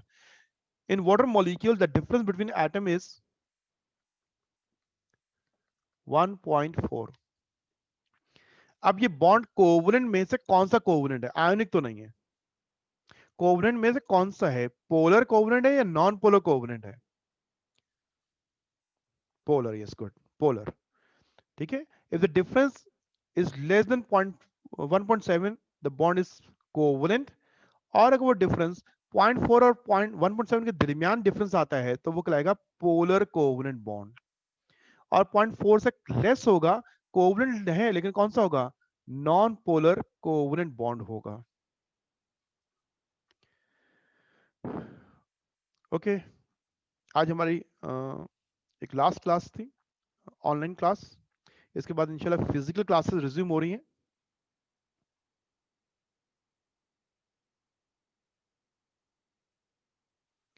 एक मिनट बेटा, मैं पहले बात मुकम्मल करूं, फिर आपके क्वेश्चन, जितने क्वेश्चन को आंसर करूंगा। मैं ये कह रहा था कि आज हमारी रेगुलर जो ऑनलाइन क्लासेस हो रही थी वो आज हमारी लास्ट थी, और अल्हम्दुलिल्लाह चैप्टर नंबर 3 भी हमने ऑनलाइन मुकम्मल कर लिया। फिजिकल क्लास में चैप्टर नंबर 4 स्टार्ट करना है, केमिकल बॉन्डिंग। और हर सैटरडे और संडे हमारी एक्स्ट्रा क्लास हुआ करेगी। सैटरडे और संडे, किसी कभी सैटरडे सिर्फ होगा, कभी 2 दिन होगा, ये हमारी क्लास चलेगी, ऑनलाइन होगी वो, फिजिकल के साथ साथ। ठीक है, अब जो सवाल है वो मुझसे पूछ लें। जैसे एक स्टूडेंट ने कहा, दूसरा जो टाइम टेबल है वो जरा समझा देंगे कि किस लिए है, टेस्ट के लिए है। दो बेटा, एक तो हमने क्लास टाइम टेबल दिया है वीकली के किस सब्जेक्ट का कौन से डे में और कौन से टाइमिंग होंगे, और एक आपको हमने जो दिया है वो बिल्कुल हमने टेस्ट का टाइम टेबल दिया हुआ है कि हमने वीक में कोशिश की है कि आपके 2 टेस्ट रखें। ठीक है, यस बेटा, फर्स्ट सी और बी एक कंबाइंड क्लास है हमारी, तो फर्स्ट बी और सी एक ही क्लास में बैठते हैं, एक ही क्लास, एक ही टाइम टेबल है उन लोगों का।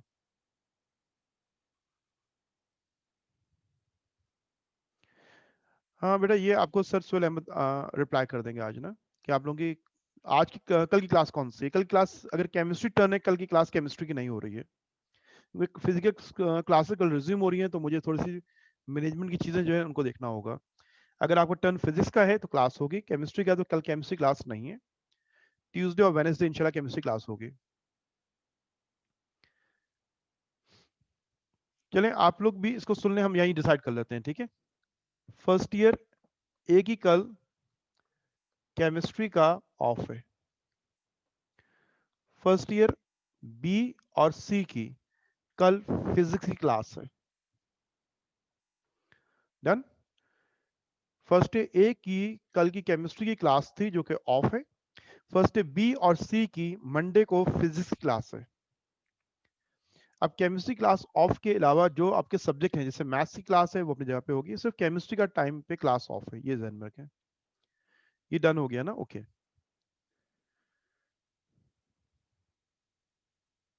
टेस्ट समझ में आ गया आपको, टेस्ट का टाइम टेबल हमने आपको दिया है, उसमें एक एक्स्ट्रा टेस्ट होगा आपका, एक रेगुलर टेस्ट है और एक एक्स्ट्रा टेस्ट भी हम रखा है कि नंबर ऑफ टेस्ट ज्यादा होने चाहिए, क्योंकि उसी से आप इवेल्यूएट कर सकते हैं कि आपकी प्रिपरेशन कितनी हुई है। कोई और सवाल? एक स्टूडेंट ने मुझे कहा था कि अफवा प्रिंसिपल की स्लाइड शेयर कर दें, वो शेयर करते हैं अभी आपसे। अफवा प्रिंसिपल,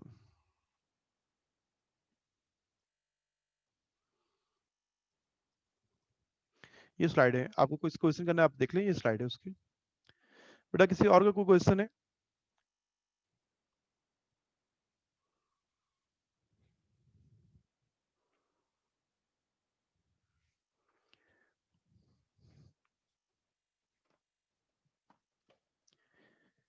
ये कोई क्वेश्चन है, क्वेश्चन कर लें, और जिन लोगों को जाना है वो लोग जा सकते हैं।